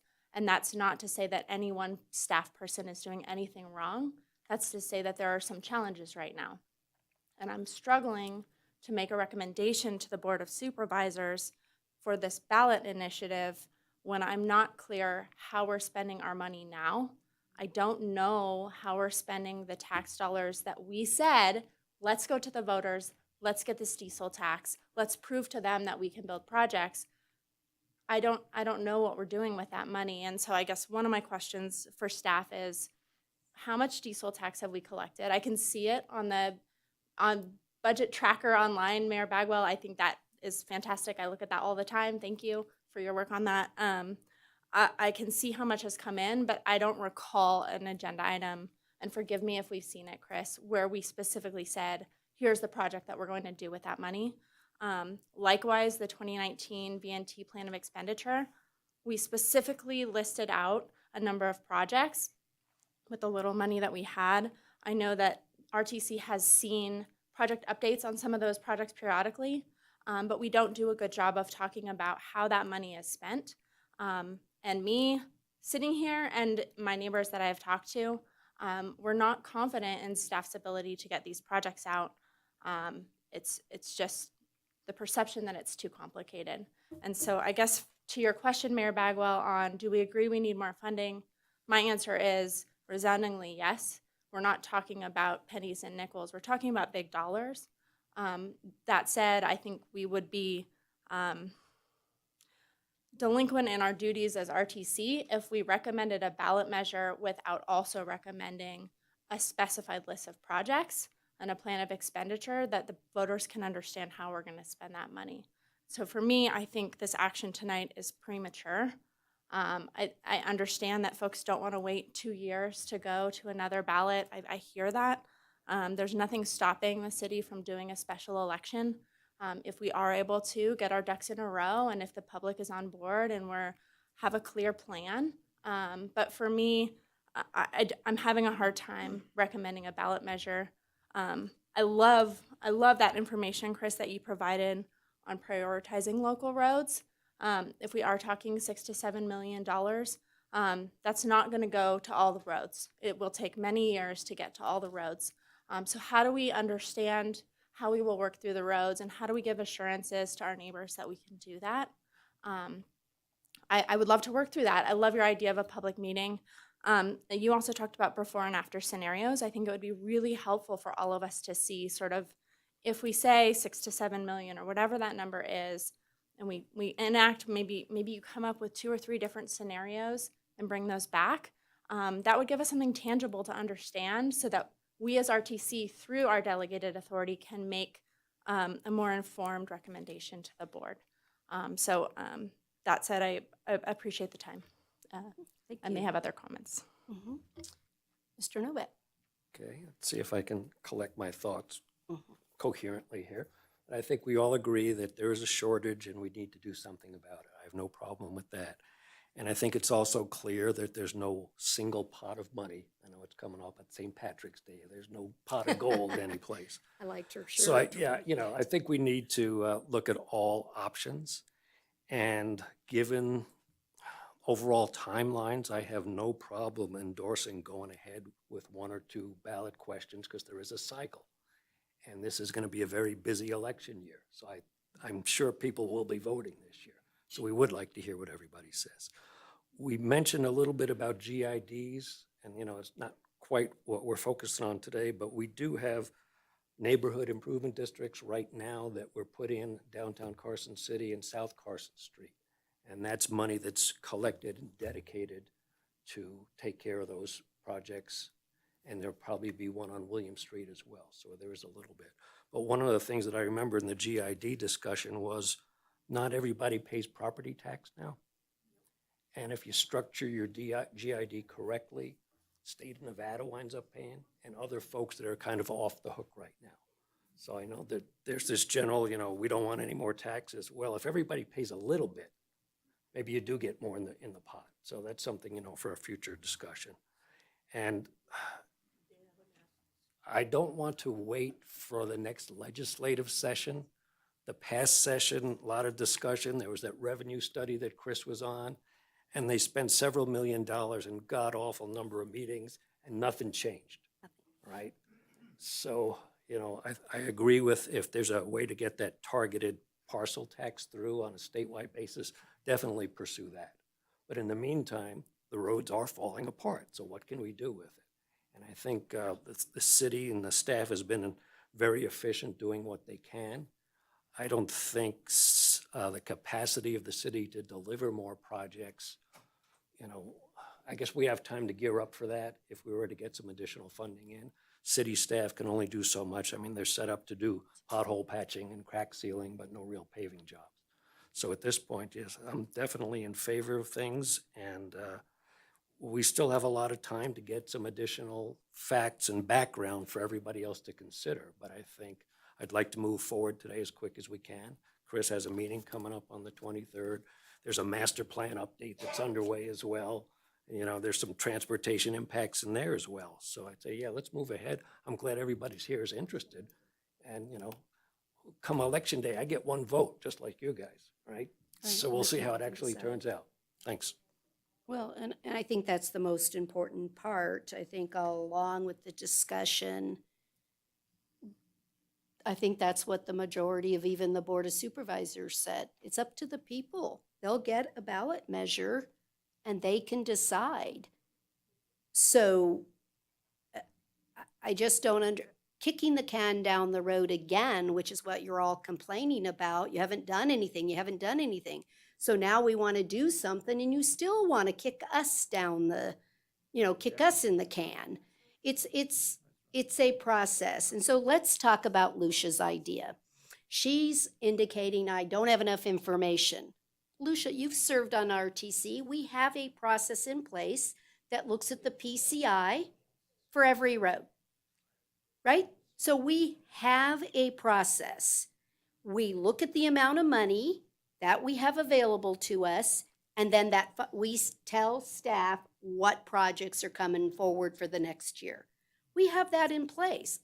I'm asking all of you, all that I think we need to do, and this is just my opinion, and you can chime in, is to say, this money, if we were to get this funding, do we want to change this, lower the thresholds on the sales tax to say that it can only be spent the same way as the GST?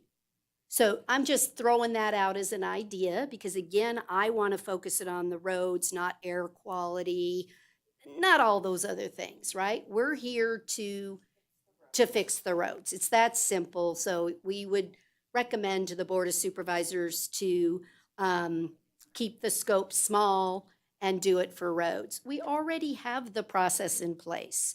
The other discussion item, though, is do we want to go to a further limit and say we want to approximate 60-40 on neighborhood roads versus collectors? Do we not want to do that and let the RTC do its job every year, determining which road has the highest priority, which has the greatest bang? Do I have an opportunity to get a grant match, right? And oh my goodness, I could actually do 4 miles instead of 1 mile. What limits do we want to put on the money? And I have to say, maybe the general public doesn't realize, but on every agenda item in which we are buying a contract for something, it details its funding sources. That I recognize for many of you, if you're not in the accounting bean world, you don't understand what it's telling you. But it tells you the actual ledgers that will be used to fund the project. So it's not true that we're not transparent and telling people where the money comes from or where it went. Now, is it easy? I'm admitting if you're not an accounting type and you're seeing it's coming out of Fund 525, ledger number, blah, blah, blah, you're like, I don't even know what that is. But we do account for every single penny spent in this city. Every penny. So I just want to put that on the record is please don't tell people we don't account for our money. Now, do you want to put in a ballot measure that says I'm going to fix Division and Bath? I think that that's the wrong approach. First of all, then we might as well not do a ballot measure, because if my road's not listed, I'm voting no. I mean, that's just wrong. What you do is each year, the work that our staff does, we have every 2 years, we have the roads are driven with that camera, right? That comes and says, hey, this one's, oops, we thought this one was a 68 on the PCI, but it's really failing faster, or we really need to put a slurry seal on that one. I think that's the right approach. I cannot today, and do I expect our staff to be able to give me a 20-year, here's what I'm going to do with the tax money for the next 20 years, and here's the roads I'm going to fix. There's no way we can do that. It's not logical. It's just not logical. So I want to move the ballot measures forward, because I think that that's the public will decide. Like you said, somebody said, we're not deciding it, the public is. They'll vote. But I do want to limit what it can be spent on, because I think for all of us, I'm hearing, unless I'm missing the point here, I'm hearing that we want to limit it, unless I missed that. So, Ms. Maloney. Yeah, thank you, Mayor, for succinctly summarizing that. And just point of clarification, as I understand, we do not have a method for prioritizing local roads. We didn't when I worked at the city, and we don't have the same quality of pavement condition data on local roads that we do on regional roads. For now. And so what staff included in the presentation was the need to develop scenarios and prioritization of local roads. And so what I suggest is we need to work that out. I hear what everyone's saying about the timing. I do, and I feel the urgency myself. The road in front of my house is crumbling just as fast as anyone else's. However, if we go to I don't know, maybe some of you are different. Have you heard people that are supporting the ballot initiative right now? Because I haven't. Yes. I've heard that there's Yes. not enough information, and they want to know how the money will be spent. Don't do that. We don't call you guys. We don't do that to you guys. Please don't do that to us And so either. I don't mean to be argumentative. No, I it's just, okay. Your I'm question's okay. I want to make sure that But the people we're will not pushing- decide. The people will decide, Lucia. They'll vote They will. yes or they'll vote no. They'll vote no if they don't know what they're getting for their money. So does that mean we just automatically assume that we can't get this done, and so we continue to do nothing for another 2 years? What I'm hearing is that we need to get a plan of expenditure, a way that tell the public how we're going to prioritize the money on the local roads. But that happens when we do the ballot measure and the for and the against question. Yes, it does. Yes, we do. We put things in the ballot measures, just like we did quality of life, where we said how we were going to distribute that dollars. And yes, we did. We said we're going to do so much on maintenance, so much. Yes, we did. I hear you. I hear you. Supervisor Strudy, sorry, I think I cut you off. Go ahead. What the timeline in terms, we're talking about putting this on the ballot, and then everyone in Carson City, when they vote, they decide yes or no. So at least for me, the decision I'm going to make is it appropriate to put this on the ballot so people in our community can decide whether they would like to vote for one or both of these taxes or not? In the meantime, I think you bring up good points in terms of let's better clarify exactly how it can be spent, where the need is, and how to best move forward. And we have time before the actual vote to work that out. One thing I would like to get back to in terms of prioritizing roads, and so the example 60-40 or something, I'd love to hear like a benefit of if we actually earmark like 40% for local roads or 60% for local roads, and and 40% for collectors. What are the pros to that and what are the cons? I think that would be important. Is that something you could answer right now or? I don't know that I can give you a defined answer at the Mhm. moment. I think what's important to note is that there is definitely a need, as you've discussed, on local roads. And so we have a funding mechanism as per this board's policy of regional roads, and some of that's set in statute. So of where that money can be spent. And so, I think staff's generally under the impression that the majority of the funding would be directed toward local roads. If we should plan for something else, I'm certainly willing to do that. But our thought is when we start analyzing these scenarios, as has been discussed, that the majority of this funding is going to go toward that focus. Is there, oh, I'm sorry. No, I was gonna pivot to a couple other comments that I heard, but if you're not finished, I'm Well, happy to. so is there a benefit to saying 100% to local roads, or is there a benefit to leave some open? Because I also think about economy of scale, and I think about don't dig more than once. And so is it appropriate to leave it open a little bit if there's an intersection of, you have a neighborhood road intersecting with a collector? Would it be helpful to have the opportunity to link it, or should we keep it very separate? Yeah, I mean, I think our current policy, I think that's an interesting discussion topic, and I'm glad we're having these types of topics. I think when I think about our current policy and our pavement management plan, we have sort of an 80-20 split where 80% of the funds get devoted to regional roads and 20% of funds, if needed, are diverted to matching grants and things like that. We don't have that often, but when we do, we have that capability. So, I mean, I would think something like that would be reasonable. Providing a clear cut would also be, clear direction to staff. So I think there's opportunity to do a little bit of both.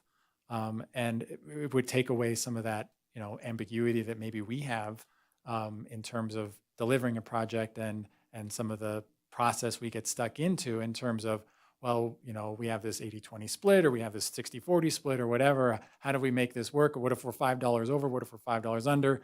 Right? It sort of makes it a little bit hard to do some of that. So I think having that defined parameter a little bit definitely is to the benefit of us that understand where that is. Mm-hmm. I wanted to follow up on a question from Commissioner Maloney. You mentioned diesel tax and V&T plan of expenditures. Are you asking for more detail on that? Do you want us to provide more detail on that? Would that be beneficial to you or to this board? It would be helpful just to hear, I mean, can you remind me, have we allocated any diesel tax to any projects? And can you remind me what those are, if so? And likewise, if you recall those V&T projects that were in the plan of expenditure, if you can give an update, that'd be great. I'll start with the V&T plan of expenditure. There were two projects off the top of my head that I can recall. One project was the reconstruction of Clearview in the south end of town. That was done right away back when the plan of expenditures was passed in 2018, 2019. That project was completed. The second project that I remember was the Roop Street reconstruction project between 5th and Musser. We moved forward with that project. We completed design. We went as far as awarding at this board to a contractor for the construction of that project, and the contractor elected not to sign the contract. So it's gone back to us, and we are increasing the scope because there's more need on the pavement of Roop Street. So we're going to go up to Robinson now, reconstruct all of that at the same time, and deliver that project in 2025. That's for the two I remember. The other items in the plan of expenditure listed every other regional road that was eligible to use V&T funds. So that's the V&T. The second one was the diesel tax. So we've been collecting diesel tax, since 2020-ish or so. That money has been combined with the RTC 9-cent gasoline tax and then distributed into all the projects that get delivered. So some specific projects that I know it went into last year were Colorado Street. We received diesel tax on Colorado Street. Funds we've programmed it to this year include the North Lampa pavement preservation project. Also the Winnie Lane reconstruction project that we awarded last month at this board meeting. That is entirely V&T funded to the tune of $1.5 million. So those are that's V&T, I'm sorry, diesel tax. Diesel. The diesel tax is the ARPA, the District 1 pavement preservation project, as well as the District 1 Airport Road and College Parkway pavement preservation project. So diesel tax went into both those projects. I would be happy to, when the next round of projects comes up, which is anticipated to be June at this board, to break out more detail of the revenue source for the total dollar amount and then where it's going. Because we do that as staff internally, understanding, well, we have this bucket, this bucket, this bucket. Let's fund that project. Let's fund this project. Let's find the efficiencies to use those dollars. We do that internally in our systems. The city's system doesn't do that as well as ours does, but we're working through that to find those resolutions. But I'm happy to bring more next meeting if that's beneficial to this group. Thank you, Chris. Yeah, I mean, those are the types of things that I think I'm hearing from some of these public comments is just a lack of clarity on these different tax increments and where they're being spent. And again, I'm not saying anyone's doing anything wrong. I'm just saying that the information's not clear. And my fear is it's so not clear that we already know the result of the ballot initiative. So I'm just trying to get to a place where we have enough clarity in the right spot that people can find it. And so I appreciate that. I was going to add some additional items as well. I think in terms of challenge in delivering projects, yes, we have some challenges in delivering projects. And I've mentioned that at this board at the past as well, with the number of staff turnover we've had at Public Works. We've got multiple new project managers, new designers, and it takes time to get them trained and up to speed to deliver where our, people who were working here for 20 years have now retired. Congratulations, they get to enjoy that, and it takes time to build that up again. And so, yeah, there are some challenges there, and we're working through, and as staff get more experience, we're able to ramp back up again. I also wanted to talk, I've heard some questions about diesel and gasoline revenue. So I have here, this comes from the DMV. This is the number of gallons sold in Carson City. In 2023, 11,951,000 gallons of diesel were sold in Carson City. If you multiply that by the 5-cent tax, that's $580,000. DMV does take a 2% cut, I believe it's 2% cut on that. Cost of administration, they do. Cost of administration, they keep that. We don't get that money. So that was last year. This year we're on pace for a slight decrease. We're looking at 11,760,000 gallons of diesel, if based on our projections, where we're only halfway through the year, so that could definitely change. Gasoline tax in 2023, 45,797,000 gallons of gasoline were sold in Carson City. We're looking at a slight increase of that this year to 46 million gallons. It's about a 1% increase is what we're projecting if it all comes in. Again, we're halfway through the year, so anything could happen. But those two are our sources, and you can multiply those gallons by the 15 cents or the 5 cents, and it kind of gives you a high-level summary. And again, if this information is beneficial to the board, we can include some of this in future staff reports or elements like that if that's helpful, or if it's not helpful, maybe it's an annual thing. I just wanted to offer that as more information. Sounds like the public saying it would be very helpful. And I don't want to add more work to your plate, but if there's a way to easily include that in we're doing it some of the now. projects the reports that you give already, I think that would be appreciated. Okay. So, certainly. Just to try to put a quick comment here on the diesel tax. I know when the ballot question was developed for that there in the arguments for passage, there were project examples of where that diesel tax actually sunsetted. I believe it was a three-year period. And the ballot question was for its continuation. But in the arguments for passage, the projects in which that diesel tax that was collected were contributed to were spelled out in the arguments for passage. So Yeah, because it was only a 2-year fixed revenue, right? And I don't have any problem identifying projects. The other one we did at the board level is when we had a fixed fee that we did for stormwater. So when you have something that is just a generation and it's for, like you said, a small amount of time, and I'm just reporting 3 to 5 years. Okay, here's the 10, if I remember right, might have been 20, 10 or 20 stormwater projects that were identified throughout the city, and we ranked them. If I recall, we put them on a list. Those make sense to me, makes complete sense, because it's a finite number of projects. Roads is not a finite number of projects. It's just not. Like you said, we have 200 roads. Am I going to list every single road in the plan and put it's year 1 and here's year 2 and here's year 30? That doesn't, like I said, it would be a false thing that we were providing to the people. It just would be false, right? Because of course nothing stays the same and no road works the way you think it's going to. So my other question to you, do you think it should be 1 ballot question or 2? Combined or 2? Ah, interesting, huh? I don't have any strong feelings either way, but Mhm. my initial reaction is 2 taxes, 2 questions. Yeah, I think so. 2 for me No. too. Everybody, any other general thoughts on that? 2 questions? Because these are, it's not just telling the Board of Supervisors we want a ballot measure. I think Lucia was right when she said, it's our time as the RTC to say, what do we want to see? And so otherwise, then the board doesn't have, doesn't have anything to go on but what they're then going to generate in answer. So, Ms. Maloney? Would this commission be supportive of putting limitations on the use of funds, say dedicating it all to local roads, say restricting it from use for staff salaries, those types of restrictions? I think that we're all willing, I'm not going to necessarily say no staff salary because project management is project management, but to the road, but am I willing to, all of us discuss some ideas for limitations? Absolutely. Unless I'm missing the tenor of the committee. Yes, I think absolutely.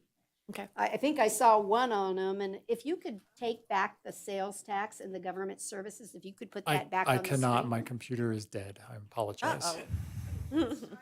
I'm sorry. Oh, doggone, that was gonna help us, you mean we are gonna have to do the paper version? Uh-oh, okay, well, we're gonna have to, I think we're willing to do that. So it was, the 6th slide. But if we give me a moment, maybe I can get it back up here. Oh, you might be able to do it? You have the plug, Adam? Oh, No, are you kidding the lawyer to the rescue on the IT? Oh, how'd that, oh, it's billable hour, thanks a lot. Yeah, thanks a lot. Let's see if we can get that back in.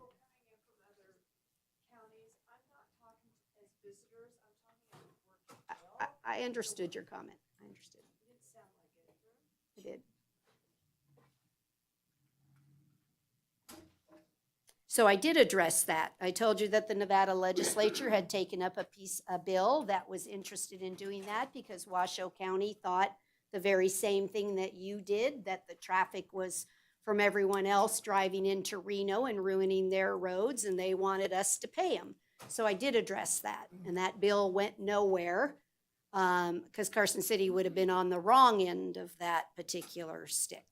Just, it wouldn't have been a good trade-off for us. Washoe County would have gained revenue and we would have lost. So I don't think we have any data, but the price of fuel in Carson is a lot cheaper than Washoe. So they fuel here. I would imagine, yeah, if you were coming here for another reason, you'd probably fuel up, but we don't really know that, right? And I don't Right. think we want to watch the pump that closely. You know?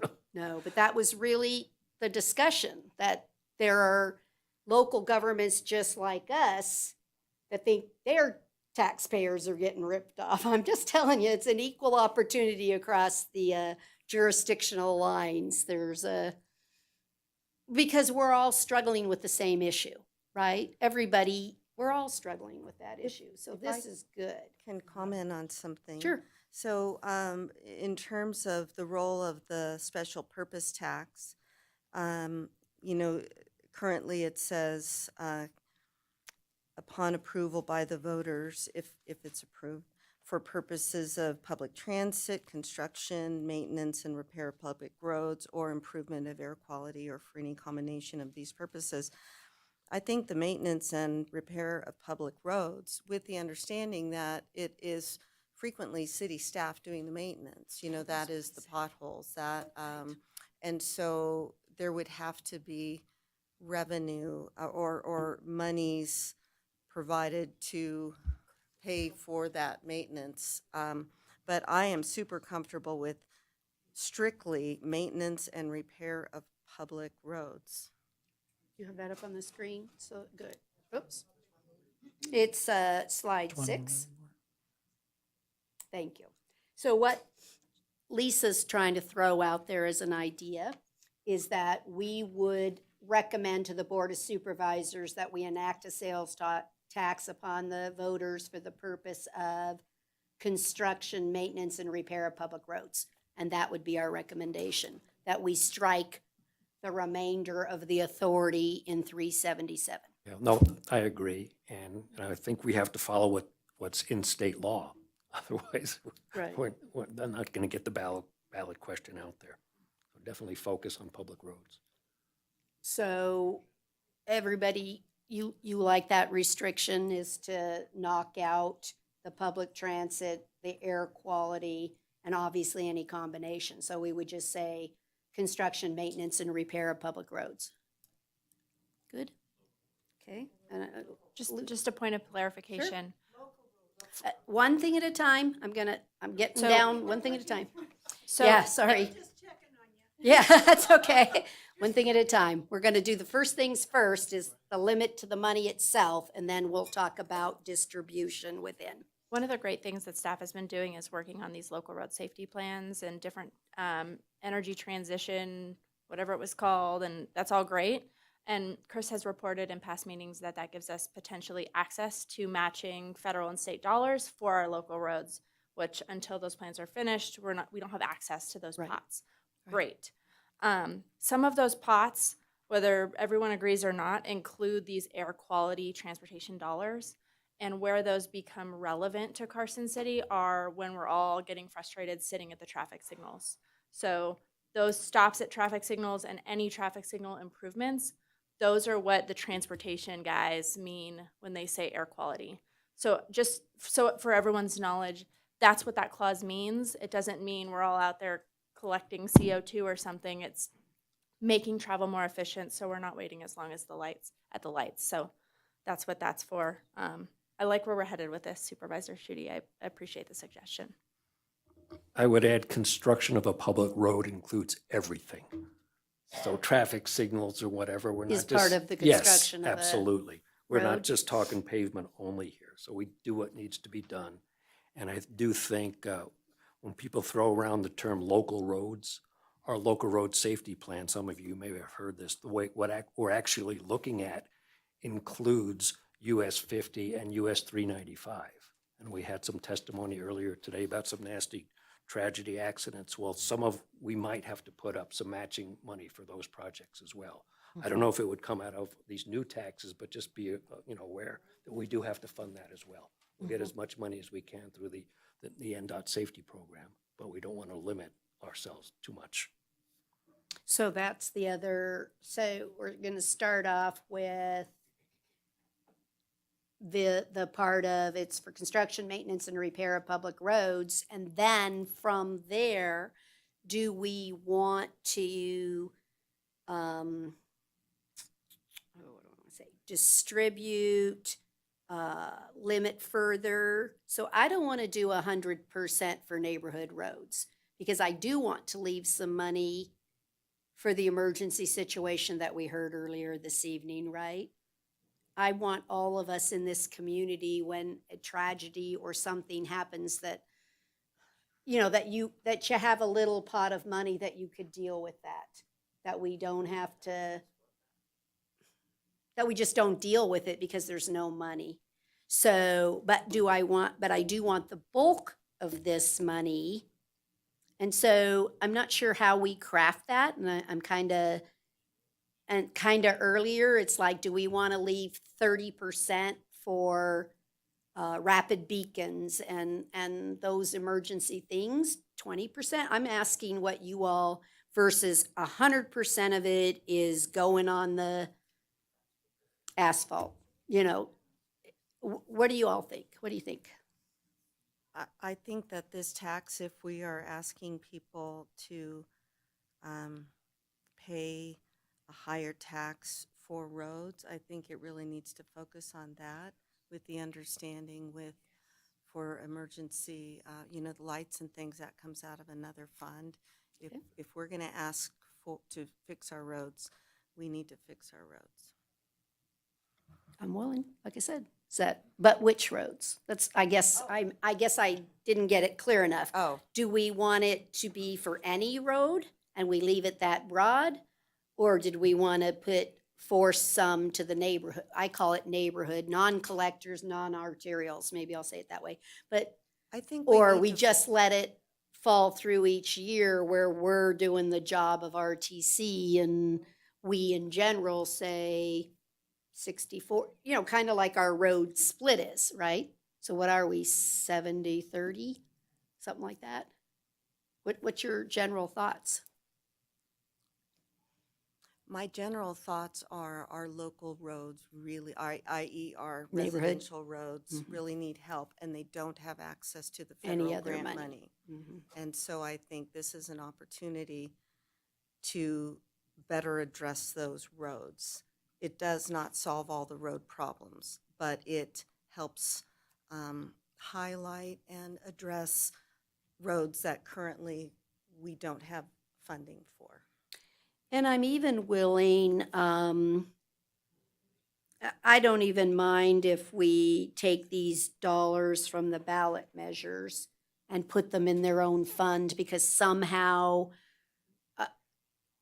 the public thinks we can divert them to the general fund, which is absolutely not true, just not true. So I don't mind creating a separate fund to put the dollars in, and then you'd be able to go and see what projects were funded under that, paid for under that fund. I'll try not to use fund and fund, but the technical terms, but that they could see it was spent on Division Street or Bath Street or whatever, if that seems to be of issue. I don't have a problem with that, because I want people to have confidence, and it bothers me greatly when people don't have it.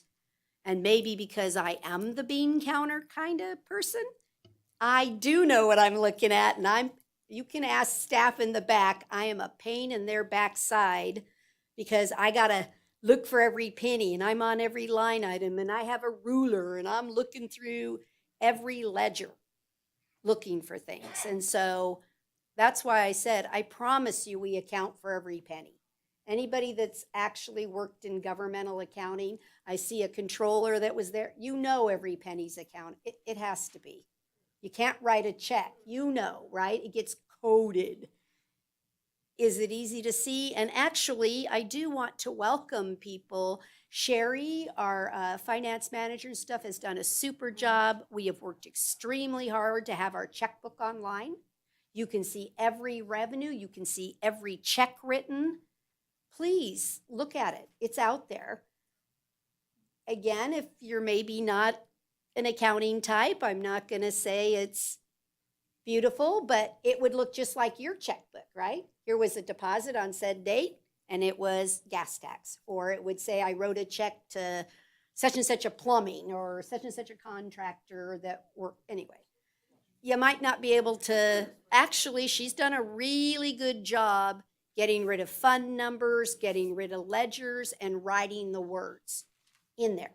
So you can actually see what it is. And so I want you to have more confidence. I think that's the other thing that bothers me a lot from discussions is how do we give people more confidence in what's going on? So I'm willing to make it a fund. I'm willing to make it for construction, maintenance, and repair of public roads. What was the other limitation? We wanted it to be neighborhood roads, not I'm in And leave agreement. the other money for the collectors? I'm in agreement with Supervisor Schutte that there are other pots for other roads, but Those are- local roads need help. And if we're asking our voters for that, that's where it needs to go. Okay, and 2 questions or 1 question? 2? Are we 2? 2? Because we have to make a recommendation here, so it's terrible. Okay, so Yeah. we would, Could I ask Chris a question? yes, absolutely. Related to, there was something in the presentation that talked about concern about restricting this funding to local roads only. Could you comment on that? Sure. I'm not sure that I remember the specific portion in the presentation that I recall. I can cruise through it. But anyway, so yeah, I mean, the challenge, the potential challenge with diverting it all to local roads is one, and maybe it's a clarification we can work out of the future meeting, but one question I would have in that is, do we want to spend as much of that each year as we could? But what if we're short a year, or what if we need a few $1,000s from another pot? Are we allowed to move that in, or do we have to hold it to roll over next year? So I mean, I think those are sort of project by project thoughts or year by year thoughts. But that's one thing I just wanted to, if that was a consideration. In terms of how the money could be used on local roads, I mean, I think the only restriction is it sort of limits us for potential other grant sources. The only real grant that I'm aware of now is highway safety improvement funds, and that wouldn't necessarily be for pavement projects. That would be for other safety related projects. So there wouldn't be any other real grant leveraging opportunities if the money were converted only to local roads. So those are a couple of limitations, but I get the reason to divert it and having it in its own fund certainly would help staff deliver projects and know exactly where to do with that. Right. Well, and we don't have that, we don't have the money now to do what you're suggesting. And so if what we're trying to accomplish is neighborhood roads,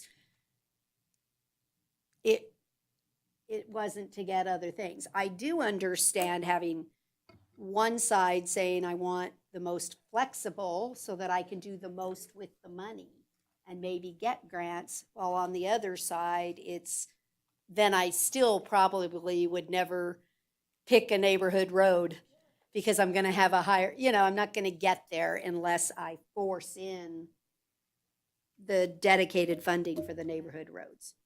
Right? I think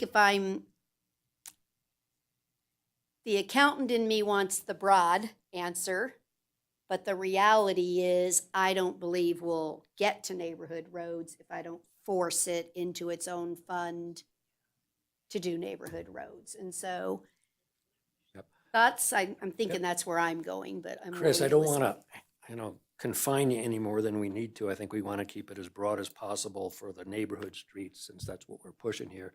But sometimes you're going to have an intersection. Yes. It's a local or, neighborhood with a regional.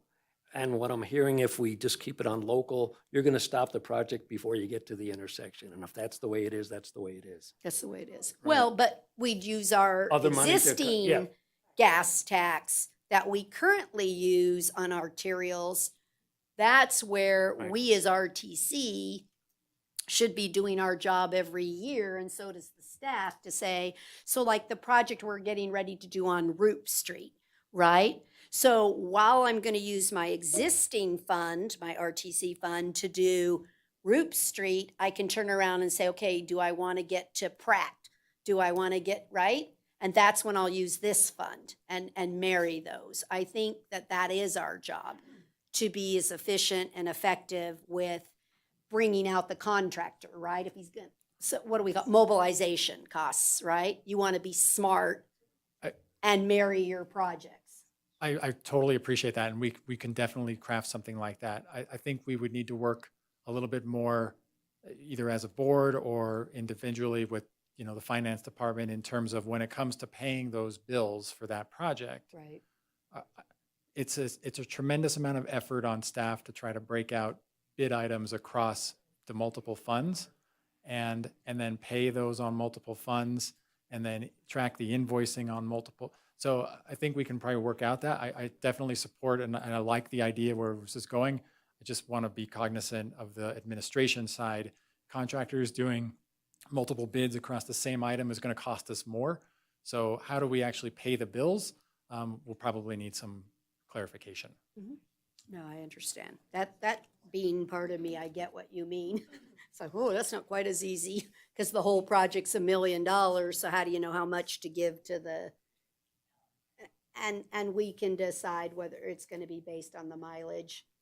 You know, this one was 2 of the miles and this one was 5 of the miles. So Well, programming the funding is the easy part. Right. Expending the funding would be the tracking harder part for tracking purposes. we can get there. We can get there. Chris, Miss- can, go I'm sorry, go ahead. Thanks, sorry. Miss Shooty. Can you expand a little bit on what you were just talking about, so that folks understand a little bit better the different funding sources? Because when you mentioned that it was difficult, or more time consuming, that there's an assumption, sounded like, but hopefully I'm wrong, that there wasn't an interest in doing it, but that's not how it works. So can you just explain what you mean by that it would be more labor intensive? So if we were to fund a project with, If I'm wrong, forgive me, everyone. say, RTC gas tax and local road sales tax, I'll call it, and we said we had $500,000 for Roop Street, and that's what it was going to cost, and we said we had $500,000 for Telegraph Street, and we said that was going to cost, and we programmed $500,000 because we know we did a cost estimate. Roop is $500,000. We did Telegraph Street. We know we did a cost estimate. Telegraph Street's $500,000. We take $500,000 into the project budget from gas tax. We take $500,000 from the local sales tax into the project budget, $1 million project. When it comes time to putting the bid package, the package that's going to go to a contractor to say, I want to reconstruct 8,000 square feet of pavement, that's going to be a lump item. It's going to include 8,000 square feet of pavement everywhere on the project, whether that's Roop Street or Telegraph Street. The hard part for us to do would be to split that and say, well, that's 3,000 feet on Roop Street, 5,000 feet on Telegraph Street, and so we can only pay this amount out of this pot and this amount out of, because we're doubling essentially the work that staff would have to do, that contractors would have to bid on and track and report on. And that's where it gets a little bit more labor intensive. And so that's what I was getting at, to get very nitty gritty. And I apologize if it was too detailed or I mentioned that. I'm just, yeah. It's how it works, and I think it's just super important because it's the different funding sources for projects. They come from many sources, and so even like the don't or only dig once, you want to enhance the sewer and the wastewater and the curb and the gutters and the sidewalks and the pavement, and so there's different pots of money, and that so it one's- does get complicated. And sorry to interrupt. That one's easier to track because the bid items are different, right? A water pipe is different than a piece of pavement. So I think that's why those are much easier for us, because we're not splitting water pipes across 3 or 4 different accounts. Yeah.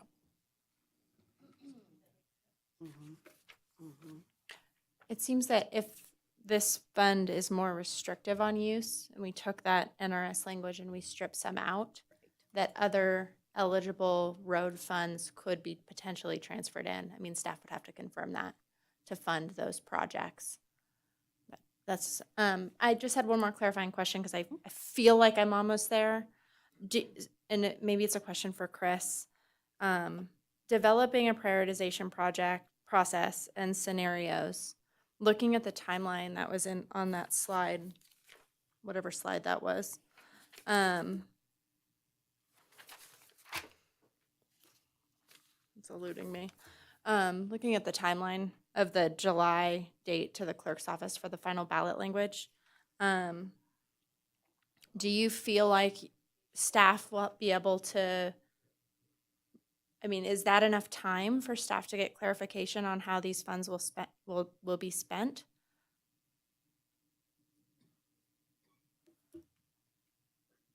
I'm not sure I can give you a 100% confident answer as in yes or no. I think we can develop a reasonably good framework with a good list of roads that the money could be prioritized to. Like these are the roads we want to focus on first. I think we can probably come up with that. In terms of how much each project, like if we wanted to say, well, this project's $10 million, this one's $4 million, this one's $1 million, this is $5 million, that's, I don't think we can deliver that in that time frame.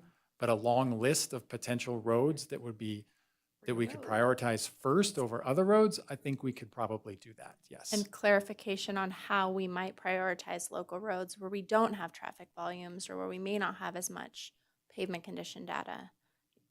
I might support, I think I'm coming around to supporting the recommendation for the board. If there's some way we can work in to make sure that we can work this through so we can provide that information to the voters before it goes to the voters, right? I just want to set us up for success if that's where we're going. We have to do a project prioritization process for the District 2 projects. We can see if we can flush that out for a local road concept. I think even, so I'll say it this way. I like the idea of saying, for the public that you might not understand, so we rotate through, we have transportation districts, so we had done something to make sure that the entire city had access to the dollars, right? That we didn't concentrate all our money in the same location every single year, right? And then the rest of the community never got any road repairs, so we created transportation districts. We're coming up for Transportation District 2. We usually in April, May, do what I said earlier. We prioritize what projects we're going to do for the next year, and we look at everything, pavement, lots of different factors in it. I like the idea, if at all possible, to say, okay, let's say I had $6.5 million as an example, and I'm in Transportation District 2. That's all it is saying, okay, what would this board, what would RTC be looking at potentially for just District 2? Because there's no way you're going to be able to go through all the transportation districts in the 200 miles. You're just not going to be able to do it. But maybe you could give us, here's the 4 or 5 roads that bubble up to something we would normally discuss in RTC for Transportation District 2. Because that you're bringing to us, is that May for Transportation District 2? It'll be June. June? Yep. That's before, so that would be before the ballot, before people vote and before the ballot measure. That's perfect. Do you think maybe you could bring us just an example of, I have $6 million, what would we be looking at for neighborhood roads? Yes. Yes, there you go. You like that? Yes? It gives the public an understanding of what we do and how we do it, and they'll see that potential sausage. I think on- I think right. that's what Yeah. I think we owe it to them to develop that methodology, and if it takes a few meetings to kind of talk through it and work it out, I think It's okay. great. That would be great. Yeah, I'm okay with that. Chris, as you go through this, I know I don't want to put too much burden on the staff or whatever, but using your GIS maps as best you can to show, what's state roads, what's regional roads, what's local roads, if there's ways to, to just show this graphically a little bit more for folks of what we're actually talking about. Yeah, Only the neighborhood roads. What we typically do with our district prioritization is bring a map of the long list and the short list, and we would do similar for a local road. It's just, yeah, adding some factors to narrow down 200 miles of local roads, whereas arterials, we're dealing with, 75 miles. And so it's a bigger pool to start from, but I think we can get there. Yep, and we're not doing any HOA private roads, right? If you live on one, you're paying for it already, right? Yeah, it says private, Yep. as you got the little sign when you're driving there, we're not paying for it, right? And I think it also would show, if you brought us the same district, the opportunity to where can we marry up projects. So, because that's how I envision it actually working, right? We're just going to keep moving through. So we'll be in your transportation district every 5 years, right? So there'll be roads in your area that get attention. I guess that's what are we missing? We got 2 ballot measures, separate fund, neighborhood roads, construction, maintenance, and repair of the public road. What else? Sorry, another aside. Back in 2019, when I looked at it, there were only about 60 electric vehicles registered in the city of in the state of in the city of Carson City. Excuse me, it's been several hours sitting in this chair. Chris, have you looked at that? How many registered EVs are in Carson City recently? Do you have any idea? It's okay. I have no idea. I would support anyone who has a contact with the DMV. I have been unsuccessful. Okay. When I saw it in 2019, I sort of ruled it out because there were so few registered in Carson City. It was kind of silly. So to that comment, which I thought was a very smart comment about GST on EVs only. Unless staff were able to find some additional information. Couldn't do that anyway. You couldn't legally do that. You couldn't. Okay. No. Thank you. I just wanted to kind of work through that comment Knew because I that thought one. it was interesting. Yeah. Right. Yeah. Nope. Fair and equal. Can't get away with that. But I know that Clark County, we can actually get that number of the number of vehicles. I'm sure we There's have an it. actual report that DMV does I breaks that down. I haven't got it, and I'm happy to explain all to you what's going on, but I haven't received the data. Yeah, they know. We used to, statewide at that time, we had like 8,100. Like you said, we were small at 60. And Clark County down in Las Vegas was where the vast majority, and I'm going to bet that still holds true. Yeah, I think I saw it in one of my news feeds nationally, it's over 1 million. I said, okay, well, how much is Nevada? Yeah, but it's coming up. Which is that big push of why they want to get rid of the 2030 answer, because it's not going to happen. Right, it's not going to happen. But, okay, so we've got it. 2 ballot measures, separate fund for neighborhood roads, construction, maintenance, and repair of public roads. We're knocking off the other. Did we miss anything? I don't want to cut anything off of somebody. No, we got, all right. Well, if that's so, who wants to make a motion?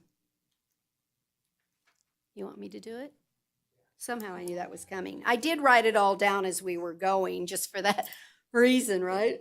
And okay, so I move to recommend to the Board of Supervisors pursue ballot questions for the tax options for the November 2024 Carson City general election as 2 ballot measures, requesting the funding be in a separate fund and that it be restricted to neighborhood roads and for construction, maintenance, and repair of public roads only. Miss anything? Okay, then I need a second. No, they're public. Our roads, your roads. Yeah, okay. Right? Is there a second? I'll second. Okay. Any further discussion needed? No? Okay, all those in favor, please say aye. Aye. Any opposed, say no. Let the record reflect that was unanimous. And we are going to take a recess, just brief, but use the facilities and come back. It was a great discussion.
bring the Board of Regional Transportation Commission back to order. We are now on agenda item 5B, which is discussion and possible action on an NDOT interlocal for $200,000 for the RTC to replace the existing automatic vehicle classification system on East William Street and authorize the transportation manager to execute the agreement with any future potential amendments. Casey. Hello. You want to walk us through this item? Thank you. Oh, is he green? Thank you, Madam Chair. I'm Casey Sylvester, Transportation/Traffic Engineer. This agreement with NDOT is in relation to Public Works William Street Complete Street project. The agreement is to replace the automatic vehicle classification system located on William Street near Mills Park, which is going to be removed by the construction activities of the William Street Complete Street project. The existing system was placed on William Street by NDOT when previously when that route was an NDOT route. Now it's a Carson City route, and we're going to be coming in with our project. And the purpose of the agreement is to ensure that we replace the system with a system that is compatible with NDOT software, so that NDOT and Carson City can continue to collect data on William Street. I would like to note that this system is a vehicle classification system, so it gives traffic counts, and it also gives counts for trucks, heavy vehicles, and those sort of things. NDOT will reimburse Carson City for the cost of the system and its installation. Right. I can answer any questions if you have any. So just for a little more just clarity for the public, one of the other interesting things that I think sometimes is not known, but you can go on their website and see vehicle counts throughout our community on ones. And so I think it's great if we can have a system that talks to their software and get updated versions, because it's stuff that we do. As many as we don't have to do manually, our transportation team would love that, right? So that you can have regular data collected, which is sometimes what this board uses in our decisions and things that we do, that talks about vehicle counts and, like you said, what percentage are heavy trucks, what are we really looking at on this road? So this is 100% reimbursed by DOT? That is correct. Okay, that's way easier. Okay, I'm like, wow. Any questions or thoughts of anybody here? Ms. Maloney? Just kudos to staff for negotiating this funding. I don't know that we've ever been able to negotiate specifically for this activity before, so good job. Yeah, Thank you. this is a good data point. Oh, are we hazing this guy? Do we have tough questions for him? Go ahead. Is his first Go presentation? ahead. Yeah. Bring it I'm on. ready. No, thank you. Good presentation. Yeah. Quick one then. Oh, there you go. You It's opened only, it up. we're only one at this point, but NDOT uses these at other locations within Carson City. I don't know if they're putting any new equipment in. There's projects coming, repaving 50 or whatever, so hopefully NDOT does that. But this is a Carson City street, so I know we have to hear it here. That's correct. Okay, thanks. Okay, is there any public comment on this item? Mr. French? Thank you, Mayor. Denny French, Carson City, Nevada, a resident. I was wondering, how do they actually do this? Is by weight, by size, by shape, by license? How do they, and what kind of mechanism do they use? Cameras, counting rods, or, some trails have brake light or deals where you walk through it and it counts you type things. How does that, is there a little bit more you can tell me about how it actually works? All Yeah. questions will come up here. I'm sorry. I think it's so, rude, but good. Thank you. Thank you. And then, Then you're going to open the discussion. is there any other, I'll 'Cause get there. okay. Is there any other public questions, comment? Okay. So if you're aware, do you want to maybe meet with him for a moment after the item and tell him all about, well, really baptize him, explain it all how it Yeah, works to Denny? You have the absolutely. information? Great, we would really appreciate that because I know he's vitally interested. So, okay. Is there a motion then? You ready? I Oh, move to, please. oh, I'm sorry. Go ahead. Nope. I move to approve the agreement as presented and to authorize the transportation manager to execute the agreement as well as any future amendments to the agreement regarding extensions of time and changes to materials, installation, location, and funding, not more than 10% of the total agreement amount. I will second. I have a motion and a second. All those in favor, please say aye. Aye. Any opposed, say no. Let the record reflect it was unanimous. And Casey, thank you so much. If you can meet with Denny and just give him the information, that would be wonderful.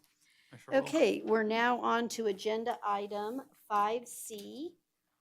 This is discussion and possible action regarding a determination that Sierra Nevada Construction, Inc. is the lowest responsive and responsible bidder pursuant to the NRS 338 for our District 3 East 5th Street pavement project and to award contract number 243000299 for the project to SNC for a total not to exceed amount of $1,818,730. Casey, you're up. Gonna try it again. You got through one. Go ahead. Thank you, Madam Chair. Again, Casey Sylvester, Transportation Engineer. Carson City recently received bids for our East 5th Street reconstruction project. Project is on 5th Street between Marsh Road and Hell's Bells. As you noted, Sierra Nevada Construction was the lowest bidder. With the inclusion of an 8% contingency, the contract cost is $1,818,000 or $1,818,730. And that is all. Does anybody have a question? Miss Maloney. Sorry. Nothing to be sorry Am I missing somewhere? What was the engineer's estimate for the project? The engineer's estimate was $1,975,000, and it is noted at the very last item in the agenda title. Right. There's 2 paragraphs there. The very last item was the engineer's estimate. Thank you. How do we get one under? I'm not sure how, because nothing else Shocking. we've been doing lately has worked in our favor. Thank you. I was like, whew, wait, And you had 5 bids too, so there's competition. So that's Yeah. that's I why know. we do this. so maybe things are, I don't know. I don't want to speak it into existence, forget it. Are things turning around? Anyway, no questions. Is there any public comment on this item? Okay, I'll take a motion. Miss Maloney, go. I move to award the contract as presented and authorize the Public Works Director to approve expenditure of the contingency if necessary. I'll second. I have a motion and a second for approval. All those in favor, please say aye. Aye. Any opposed, say no. Let the record reflect that was unanimous. Okay, we are now on item 5D, discussion and possible action regarding the submission of a request to Carson City's congressional delegation seeking $3 million in federal community project funding for fiscal year 25 for the 5th Street Roundabout Improvement Project, with an estimated $1.8 million in local funds contributed to cover the project's preliminary estimated cost of $4.8 million. May I have your disclosure? Yes, you may. NRS 281A.420 requires me to disclose conflicts of interest and abstain from voting when I have a disqualifying conflict. My nephew is Chris Martinovich, who is employed by Carson City and will be presenting this item. Chris and I are not receiving compensation of any kind directly related to this item. It will not foreseeably impair or enhance the terms of his service with the city, and we are not affected by the outcome of this item to a greater degree than any other resident in Carson City. NRS 281A.420 only requires abstention in clear cases, and the independent judgment of a reasonable person in my position would not be impacted by my familial relationship. Therefore, I do not have a disqualifying conflict and will be voting on this matter. Thank you so much. Okay, Mr. Martinovich. Thank you, Madam wanna Chair. Take us through this, please. I absolutely will. Appreciate it. This is a request for $3 million of congressionally designated funding, otherwise known as earmark funding. We've been successful in this in the past. We've received $1.5 million on our West Carson Vulnerable User Pedestrian Safety Improvement Project, the Mouthful Project. We've received $1.1 million on the Appian intersection. We've received initial word that we are going to be getting additional 2.6 million on our Curry Street project that we requested last year. So fingers crossed that happens. And then this would be the next round for federal fiscal year 25, 3 million for the roundabout. As you recall, we've discussed this project a number of times at the RTC. We brought an item forward where there were some funding limitations with constructing the project as a whole. We moved forward with the project we awarded the previous item and continued to seek funding opportunities for the roundabout portion of the project. This is one of those funding opportunities that could fund the remaining portion of that project. We also are continuing on verifying our design. Can we look for efficiencies there? Can we coordinate with state lands on possible easements and make that cost of that design cheaper over the long term? We're going to continue to do that regardless of getting this funding, or we're not going to wait for any of those items. So that project is still in the back burner, continuing to look at those things. So this was an opportunity for $3 million of this 4.8 million, and thought it might be an opportunity for a variety of reasons as outlined, to move forward. So that's what I have on this item. Thank you. Does anybody have a question on this? We're all for asking the feds to give us some more road. Yeah, it's an easy one. Give us more money, please. I apologize. The project at a glance sheet was missing a picture. When I printed, the picture glitched out. So when this is formally submitted, there will be a picture there. So if we don't get the federal funding, what happens with the project? Because like you said, the prior project was Marsh to Hell's Bells. So this project then is, as you said before, it was all one, and we bifurcated it because we didn't have enough, split it because we didn't have enough money. What if we don't get the 3 million? I think we can look for other grant opportunities. I think we've discussed, potential, rural grants through the Federal Highway Administration, protect grants. I don't know if RAISE would be a good candidate. There are some other potential discretionary grant programs out there that could be good for this, given the location and the potential coordination with emergency response and neighborhood access. There's some other grants that could be competitive compared to what we've been successful in the past. Like I said, RAISE and Tiger probably wouldn't be the best for this one, but seeking those opportunities, or we decide, it's an important enough project that this board wants to dedicate, a significant portion of gas tax or other revenues to this, then we can deliver it that way. So that's sort of the background of this going forward. And I think it's important because of everything we've been talking about today, that this one really was one of our safety projects, because this is really a locked-in neighborhood with just about a single point of ingress and egress. And so I think it's important that everyone, again, understands that we're constantly looking at where are safety issues. And so if I have to get an emergency vehicle in, so this is to expand on some of the legs, an additional lane so people can get in and out. We're familiar with this project, but I know there's people in the audience that are not familiar with the project. So I just wanted to put on the record that it's not to keep it the same and fix a pothole in the roundabout. It's to change the roundabout itself for safety purposes and for ingress and egress for the neighborhood. And so I just wanted to put more on the record of why we're able even to go ask the feds to do it. We have a school right there. We want to make sure emergency vehicles can get in if there's a critical incident. And so I just to remind people, like I said, I know we all know the answer, but it doesn't hurt for the public to know why we're doing what we're doing. So, okay. Is there any public comment on this item? Nope. Okay, I'll take a motion, please. I move to approve the community project funding request as presented. I will second. I have a motion and a second for approval. All those in favor, please say aye. Aye. Any opposed, say no. Let the record reflect it was unanimous. Okay, we are now on to agenda item 5E, discussion and possible action regarding ratifying the submission of an application to Nevada Aging and Disability for subaward grant seeking 108,000. I wish that said $1 million, but I tried to slip that tongue in, but it didn't work.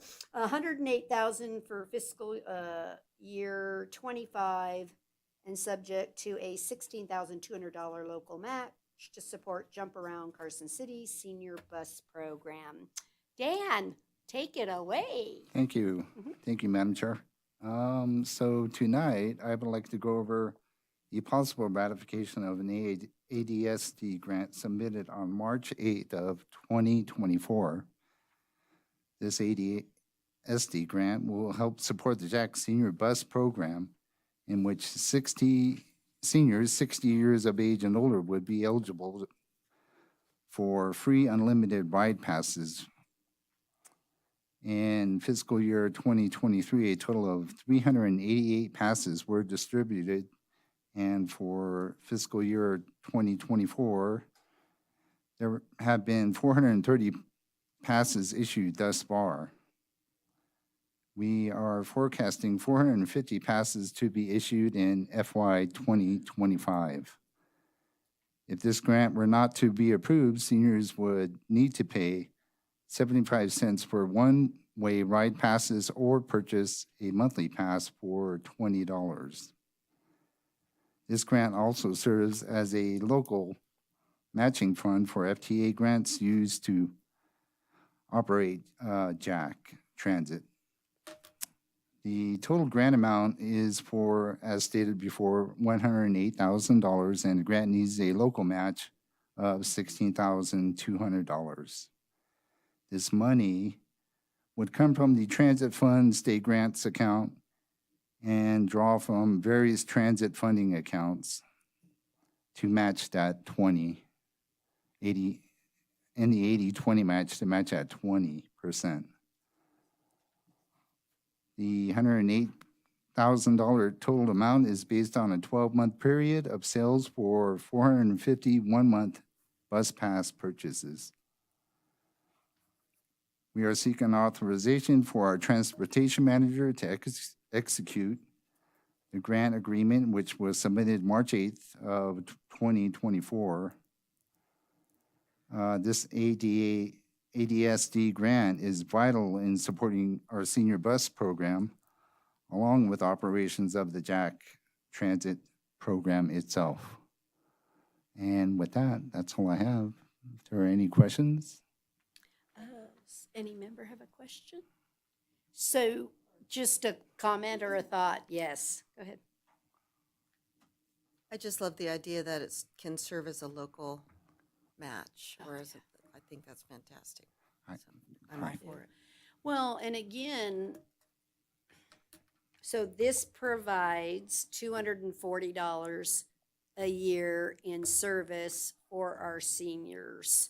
Yes. To be able to utilize the Jack bus system and reduce the number of vehicles itself on the road. And many of those seniors, probably it's good that they're taking a bus instead of driving in a vehicle on the road. So I think it's wonderful because it lets them remain mobile. I guess that's what I was trying to get at. And so I'm grateful. And again, we are getting money from the state on grants whenever we can. We do apply for grants. So just, I think this is good.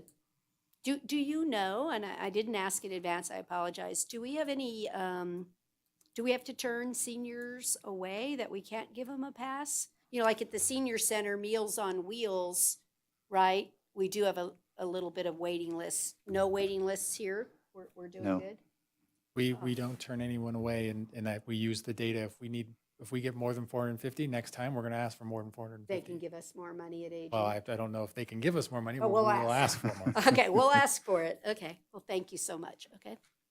I think I'm going to abstain on this one because I've got one of these passes. Just in case, I think it'll pass without me, but just, yeah, appearance of conflict of You interest. mean you hit that senior age? Oh, okay. Yeah, Is last there any- week, yeah, sure. Last week. Oh, there you go. Is there any public comment on this item? If you would like public comment, you have to come up and push the button and put your name on the record and stuff. Thank you.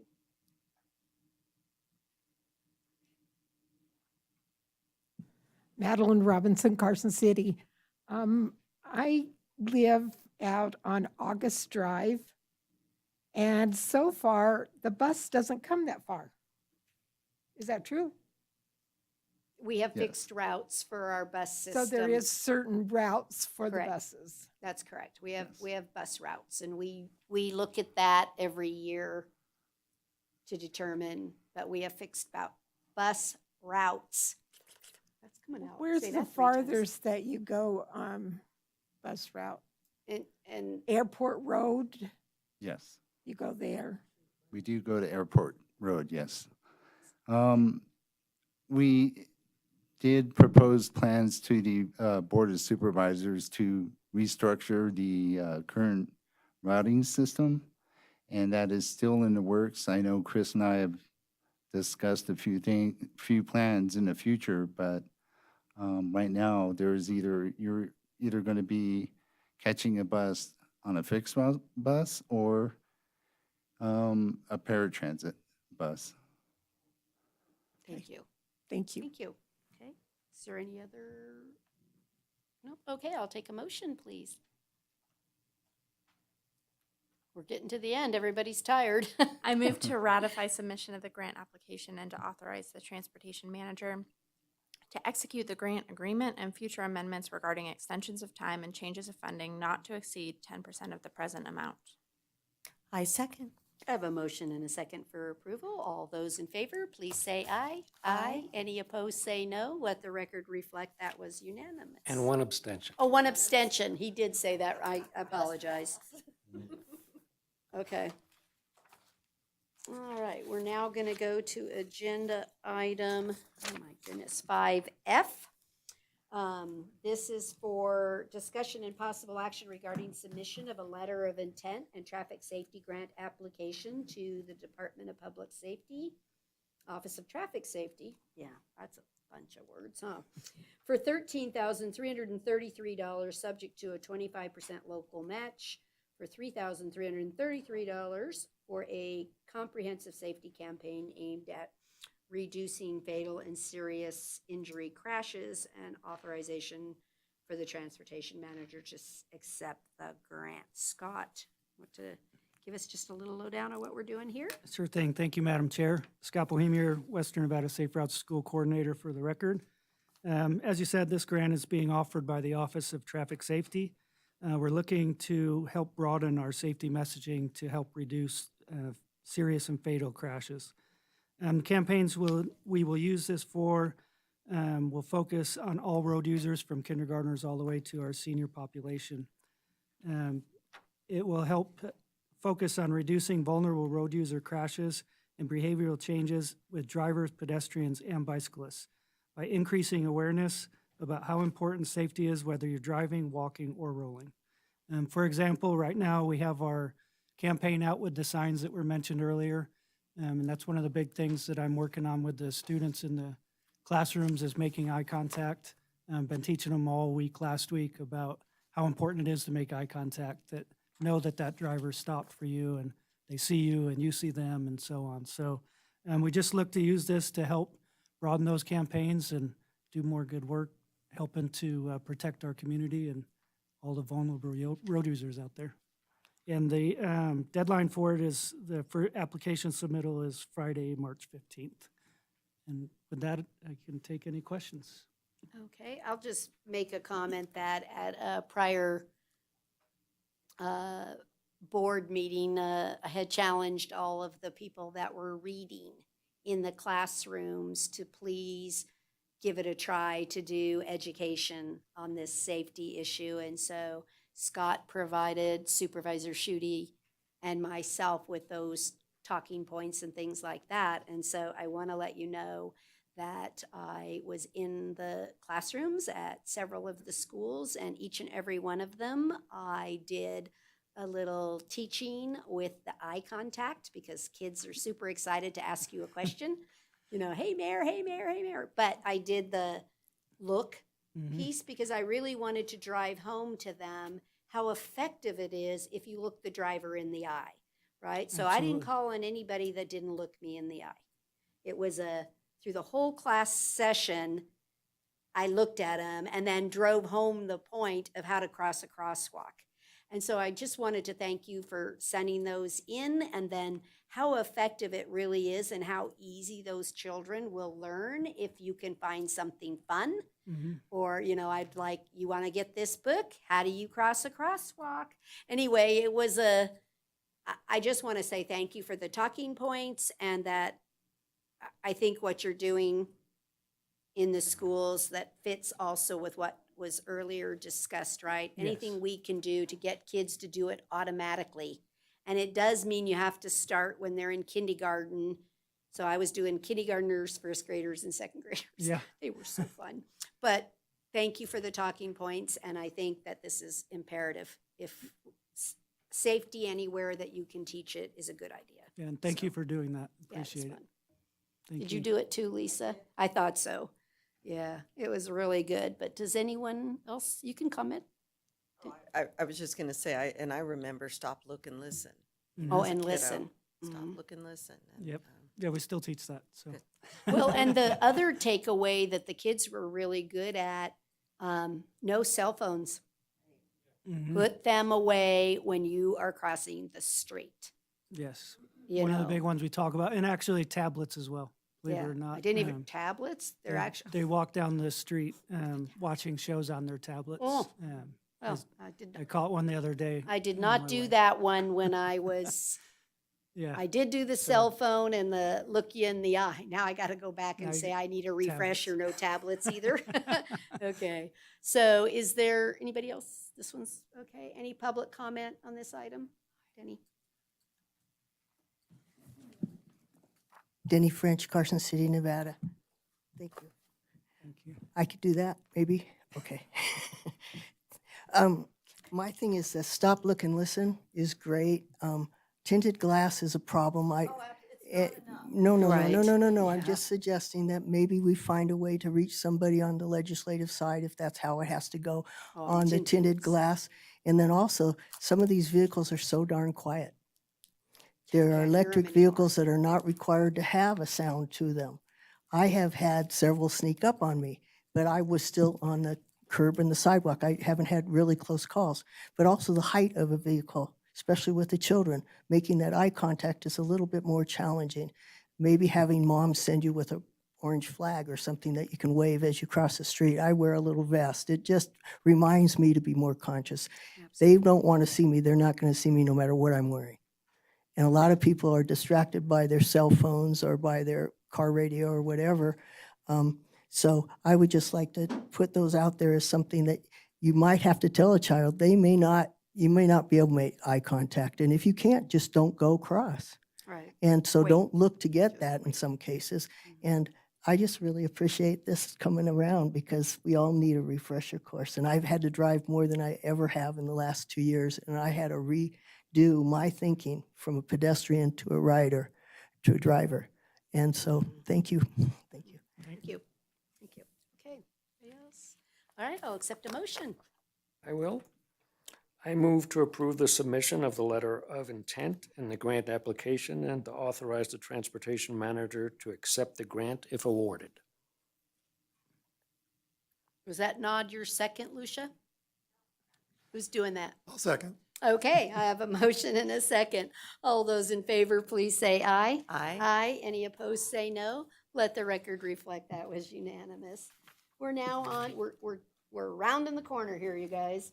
We're now on agenda item 6A, Transportation Manager's Report. Mr. Martinovich. Thank you, Madam Chair.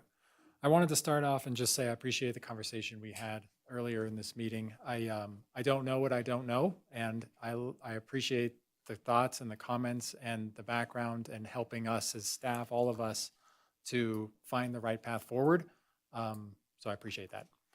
I wanted to start with not so good news and then good news at the end. I'm going to work my way up. Not so good news. So we had last 2 weeks ago, we had our Board of Supervisors RTC joint retreat. And we discussed Jack, and all of you are familiar with the conversation there. So following that discussion, we're starting to take a deep dive look at, where we can save and our operations, and looking at making sure we can stretch the dollars as far as we can. So we're looking at paratransit. We're reducing the number of vehicles that are operating in our maximum service time. We're down to 3 or 4. during the day. So we're looking there.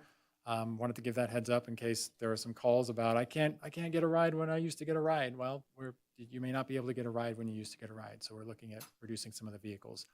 And we're also looking at some other projections, and we'll have some further discussions probably next meeting about budgets and jack things as well at the next meeting. So that's the not so good news.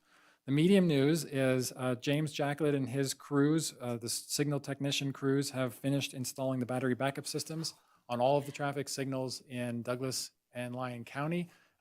Those items were brought to this board previously for the purchase. They've been purchased, and now they've been installed. They're working now to install the detection systems that we saw those agreements. They're working to get those installed, as well as the new controllers that NDOT purchased through a separate agreement with us. So those are starting to be deployed for all the traffic signals, all 73 or 4, I think there's 74 now that we're responsible for maintenance in. So I wanted to provide that update to the board as background. And then the last thing here, the good news is we did receive an additional TAP grant for an infrastructure project from NDOT. It was one we applied for about a year ago. They finally notified us of their award. We received $800,000 for the completion of that path along the freeway between Menlo and US 50. There's a couple of 100 feet there that we couldn't construct. So the dead ends right there at the end of North Lampa. We're going to tie that back into the multi-use path on US 50. So relatively straightforward project. We're looking to get developer contributions to provide that match component. And so, fortunate to get that, and definitely appreciate the federal funding that we wouldn't have otherwise been able to do those projects. So those were the 3 things. Next month, I mentioned budgets. We also have a couple of contract amendments anticipated as well. So look for those next month. I think will be a big agenda. Road funding workshop on the 23rd. Yep. If you need more flyers, I have 5,000 in my office. What, how many? And 1,000. I thought 5,000. We're going to get them out. And before our next RTC meeting, there's I'm going to moderate a session on April 9th about road funding. I think, Chris, you're going to present supposedly. April 9th over at the Brewery Arts Center. There's a discussion about road funding, and I've agreed to moderate, but I think you're on the agenda. If not, I'm not Okay. moderating. I will check my calendar. It's not ringing a bell, but that doesn't mean it's not true. Ring any bell to me either. Sierra Nevada Forums. Oh, at the forums. Okay. Okay. I remember that, That's yes. clearer. April 9th is a long way away. I know. Okay. I figured I'd mention it today. Okay.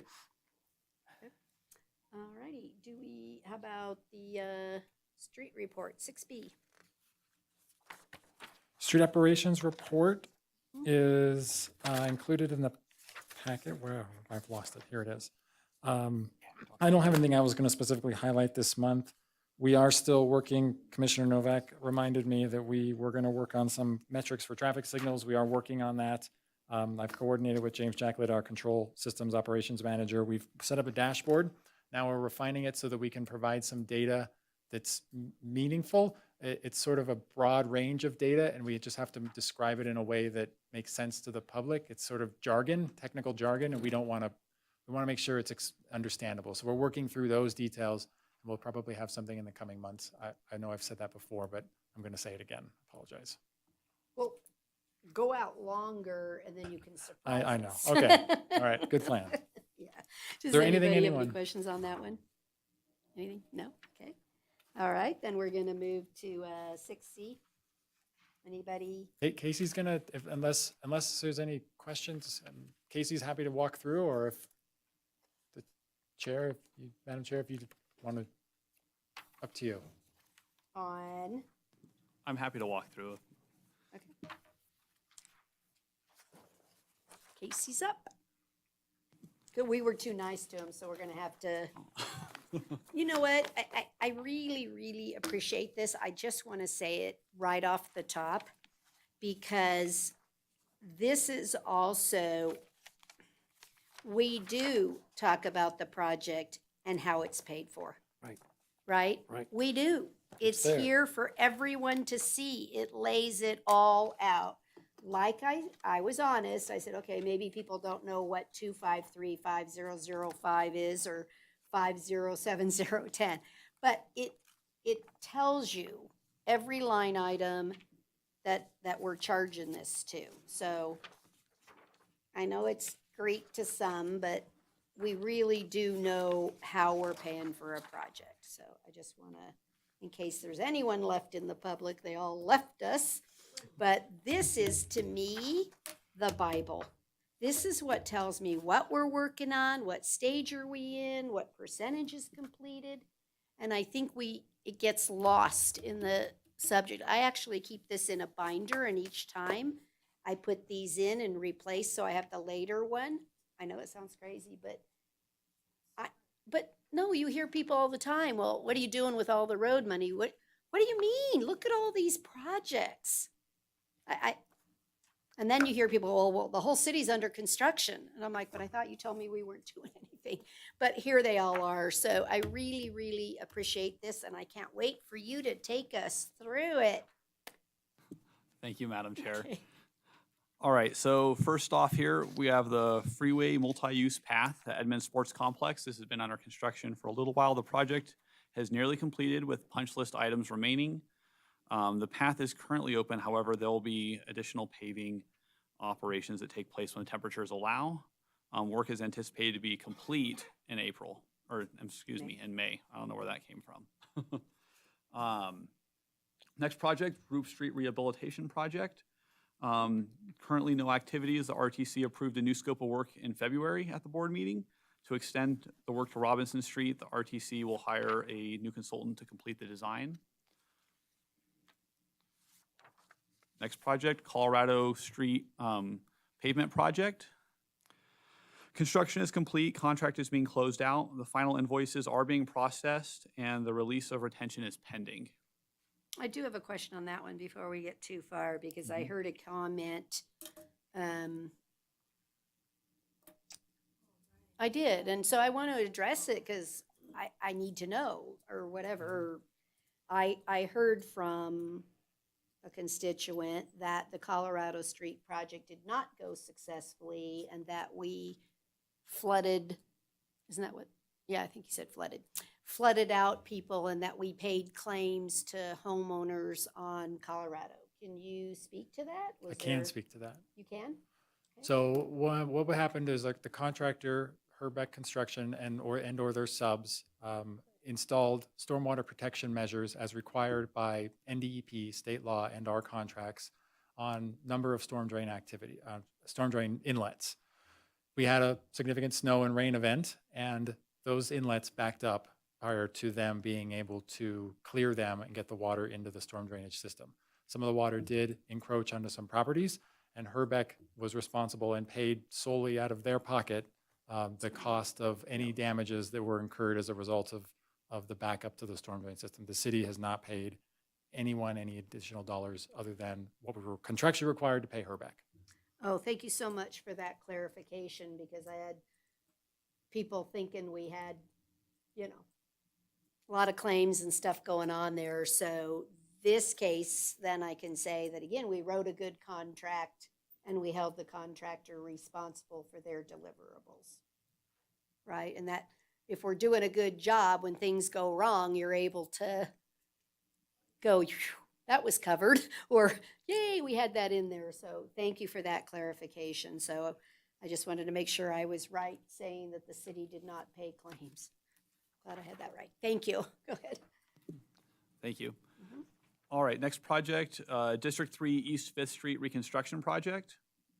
The apparent low bidder was Sierra Nevada Construction. This is the same item we talked about earlier. Award anticipated at this meeting, and that will move forward. East William Complete Streets Project. 100% design for the project is complete. We're in the right-of-way phase, and will continue through June of this summer. Staff has been discussing the project with property owners and businesses over the past several weeks. NV Energy is still developing the agreement to underground utilities that are currently overhead between Carson and Solomon. So is that stopping the project from moving forward? I mean, No, we're still acquiring the right-of-way, so we're not ready to we're not ready to move forward, We're not- regardless of the We're not NV Energy sitting on our agreement. hands waiting for NV Energy. We're They're not. not holding us up. They're not holding us up. Okay. Chris or Casey, on this one, is there going to be another presentation on the work zone traffic control? I think I remember at some point, before it goes to construction, we need a traffic control plan. I think I'd have to check with Darren Anderson. If you don't mind, let me check with the sure. project manager before I make a commitment one way or the other on that. You. All right, next project, DMV Multi-Use Path Project. The design has been completed and final plans have been submitted to NDOT. Construction is still planned to begin in the summer of 2024. Staff is working with Nevada State Lands to obtain an easement through the parcel south of the DMV. The project cannot proceed without that easement.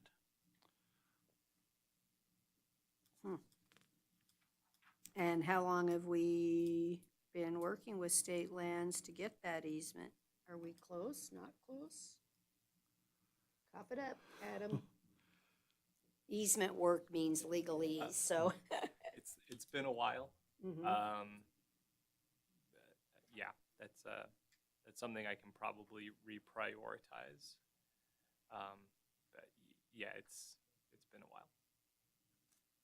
It's two different state agencies, one giving us the grant and then another one that controls the easement.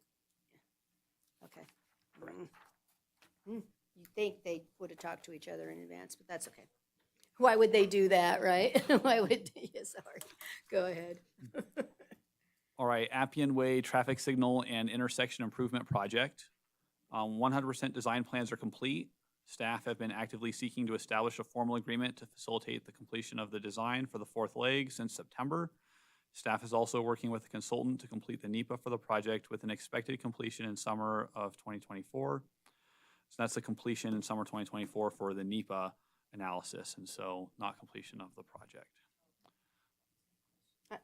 I think I need a little bit of clarification here.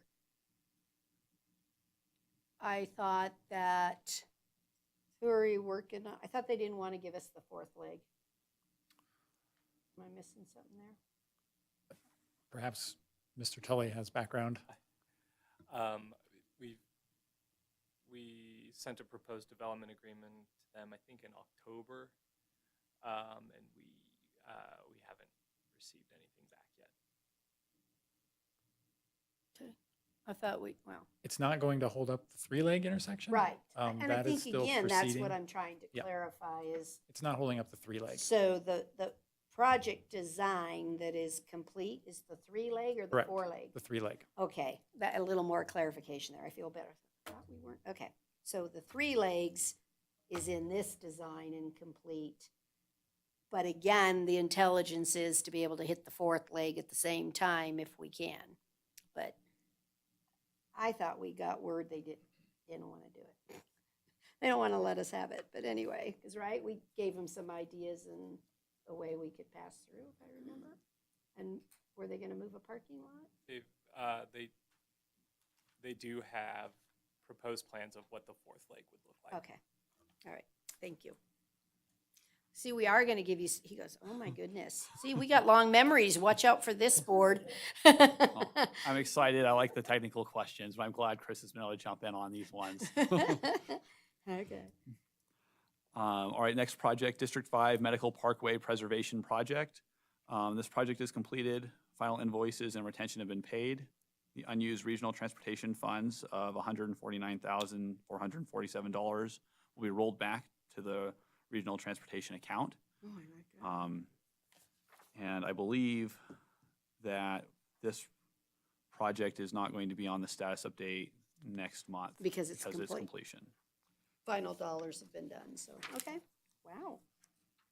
It came in less expensive. That's two. Oh. Next project, District 5 Winnie Lane Reconstruction Project. This project was awarded to Sierra Nevada Construction in February, expected to begin construction by June.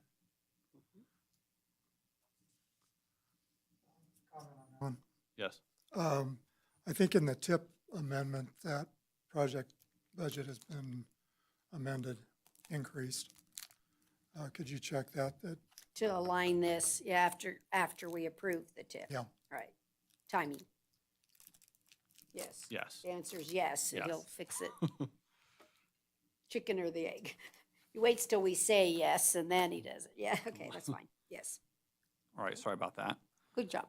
West Carson Vulnerable User Pedestrian Safety Improvement Project. Project reached 30% designs. Community meeting was held on February 5th. Public outreach is continuing on the project to discuss improvements with individual property owners. Staff is seeking an additional $500,000 from NDOT for this project. I will jump in there as I'm the project manager on this one. So when we applied for the congressionally designated spending, we asked for $1.5 million. We were notified through one of the, I don't know if it was the senator's office or the Congressman Amity's office, that we were awarded $1 million. We're like, oh, I guess we didn't get our $1.5 million. We found a second form that with an additional $500,000 noted in the appropriation of the federal fiscal year 23 budget. And so we checked with NDOT and we said, hey, there's this other line item.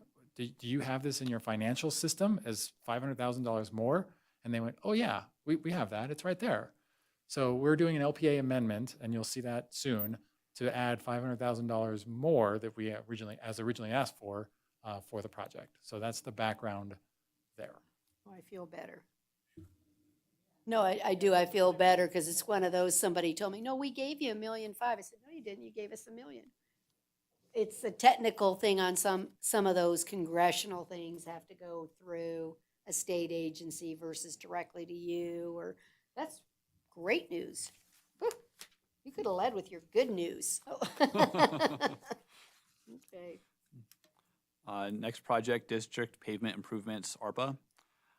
Projects in District 2, 3, and 4 are being designed by consultant. 70% design plans for those projects is expected by late April.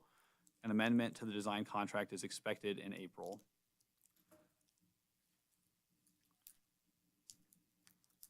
As background, that amendment is because we're looking at the additional, increasing the scope. Should additional ARPA funding become available, we'll have the design ready as bid alternatives. If it doesn't, then we're good to go. That's why that. And just for the rest of the people on RTC, the board level had the ARPA funding, but just like I explained earlier, that the state may have people that received ARPA funding from the state level, but they can't spend it all, or so they'll de-obligate it at a certain point in time, and then it comes back out. So we had ARPA funds that we obligated, and if all of the line items that we obligated aren't going to spend it all, we could then transfer more ARPA into the road. So it's not anything that RTC can do, but the Board of Supervisors will be watching it because we're not going to let one penny go to the feds. So anyway, this project is available to get ARPA money. This is our sad one. The next one's a sad one. All right, District 1, Carmine Street Rehabilitation Project. Project will be advanced to 15% design with limited ADA improvements. Staff are in the process of selecting a design consultant for the project, scheduled for construction in 2025.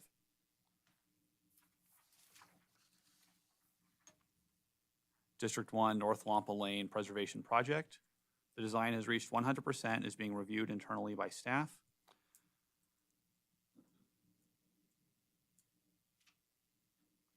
District 1, College Parkway and Airport Road Pavement Preservation Project.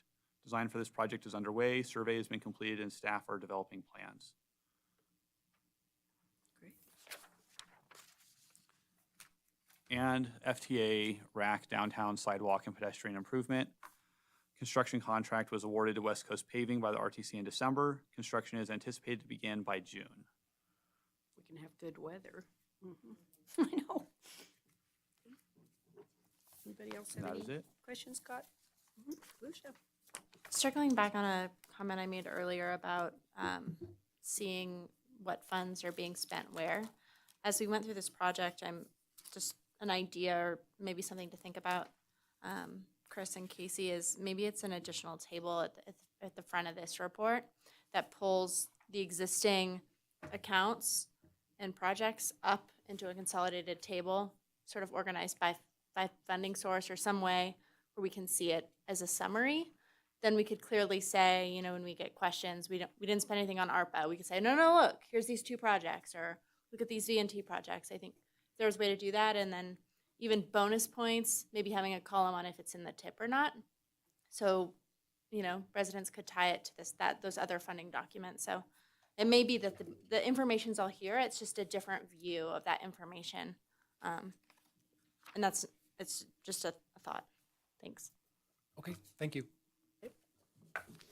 All right. We are now on final public comment. 12 seconds, Denny. No. Hi. We're in the pooped stage. Yes, me too. Yeah. Denny French, Carson City. I'd like to bring up shelters. A lot of projects are getting deals passed, going to get asphalted, which I really oppose. They're having to wait for cooler weather in some cases, but the temperature range for putting down asphalt is very strategic. So you can't be too hot, you can't be too cold when it's in its curing state, is my understanding. But my thing is, I brought up the shelters, the bus stop shelters, and the fact that I feel that they need lighting, and I think that they really do need a considerable redesign. You get into those, you're stuck. You have one way in and one way out. I fairly recently, last year actually, had a situation where I was very uncomfortable in one of the shelters because of circumstances. And it's not that it's strange people, it's just people. And they can get irritable or whatever their circumstances are, and I am stuck. So I would like to have that considered, have that a priority. I think that's a safety and health issue. I think that having better lighting would help the drivers as well at night when they see or don't see a person waiting in the shelter because of the dark.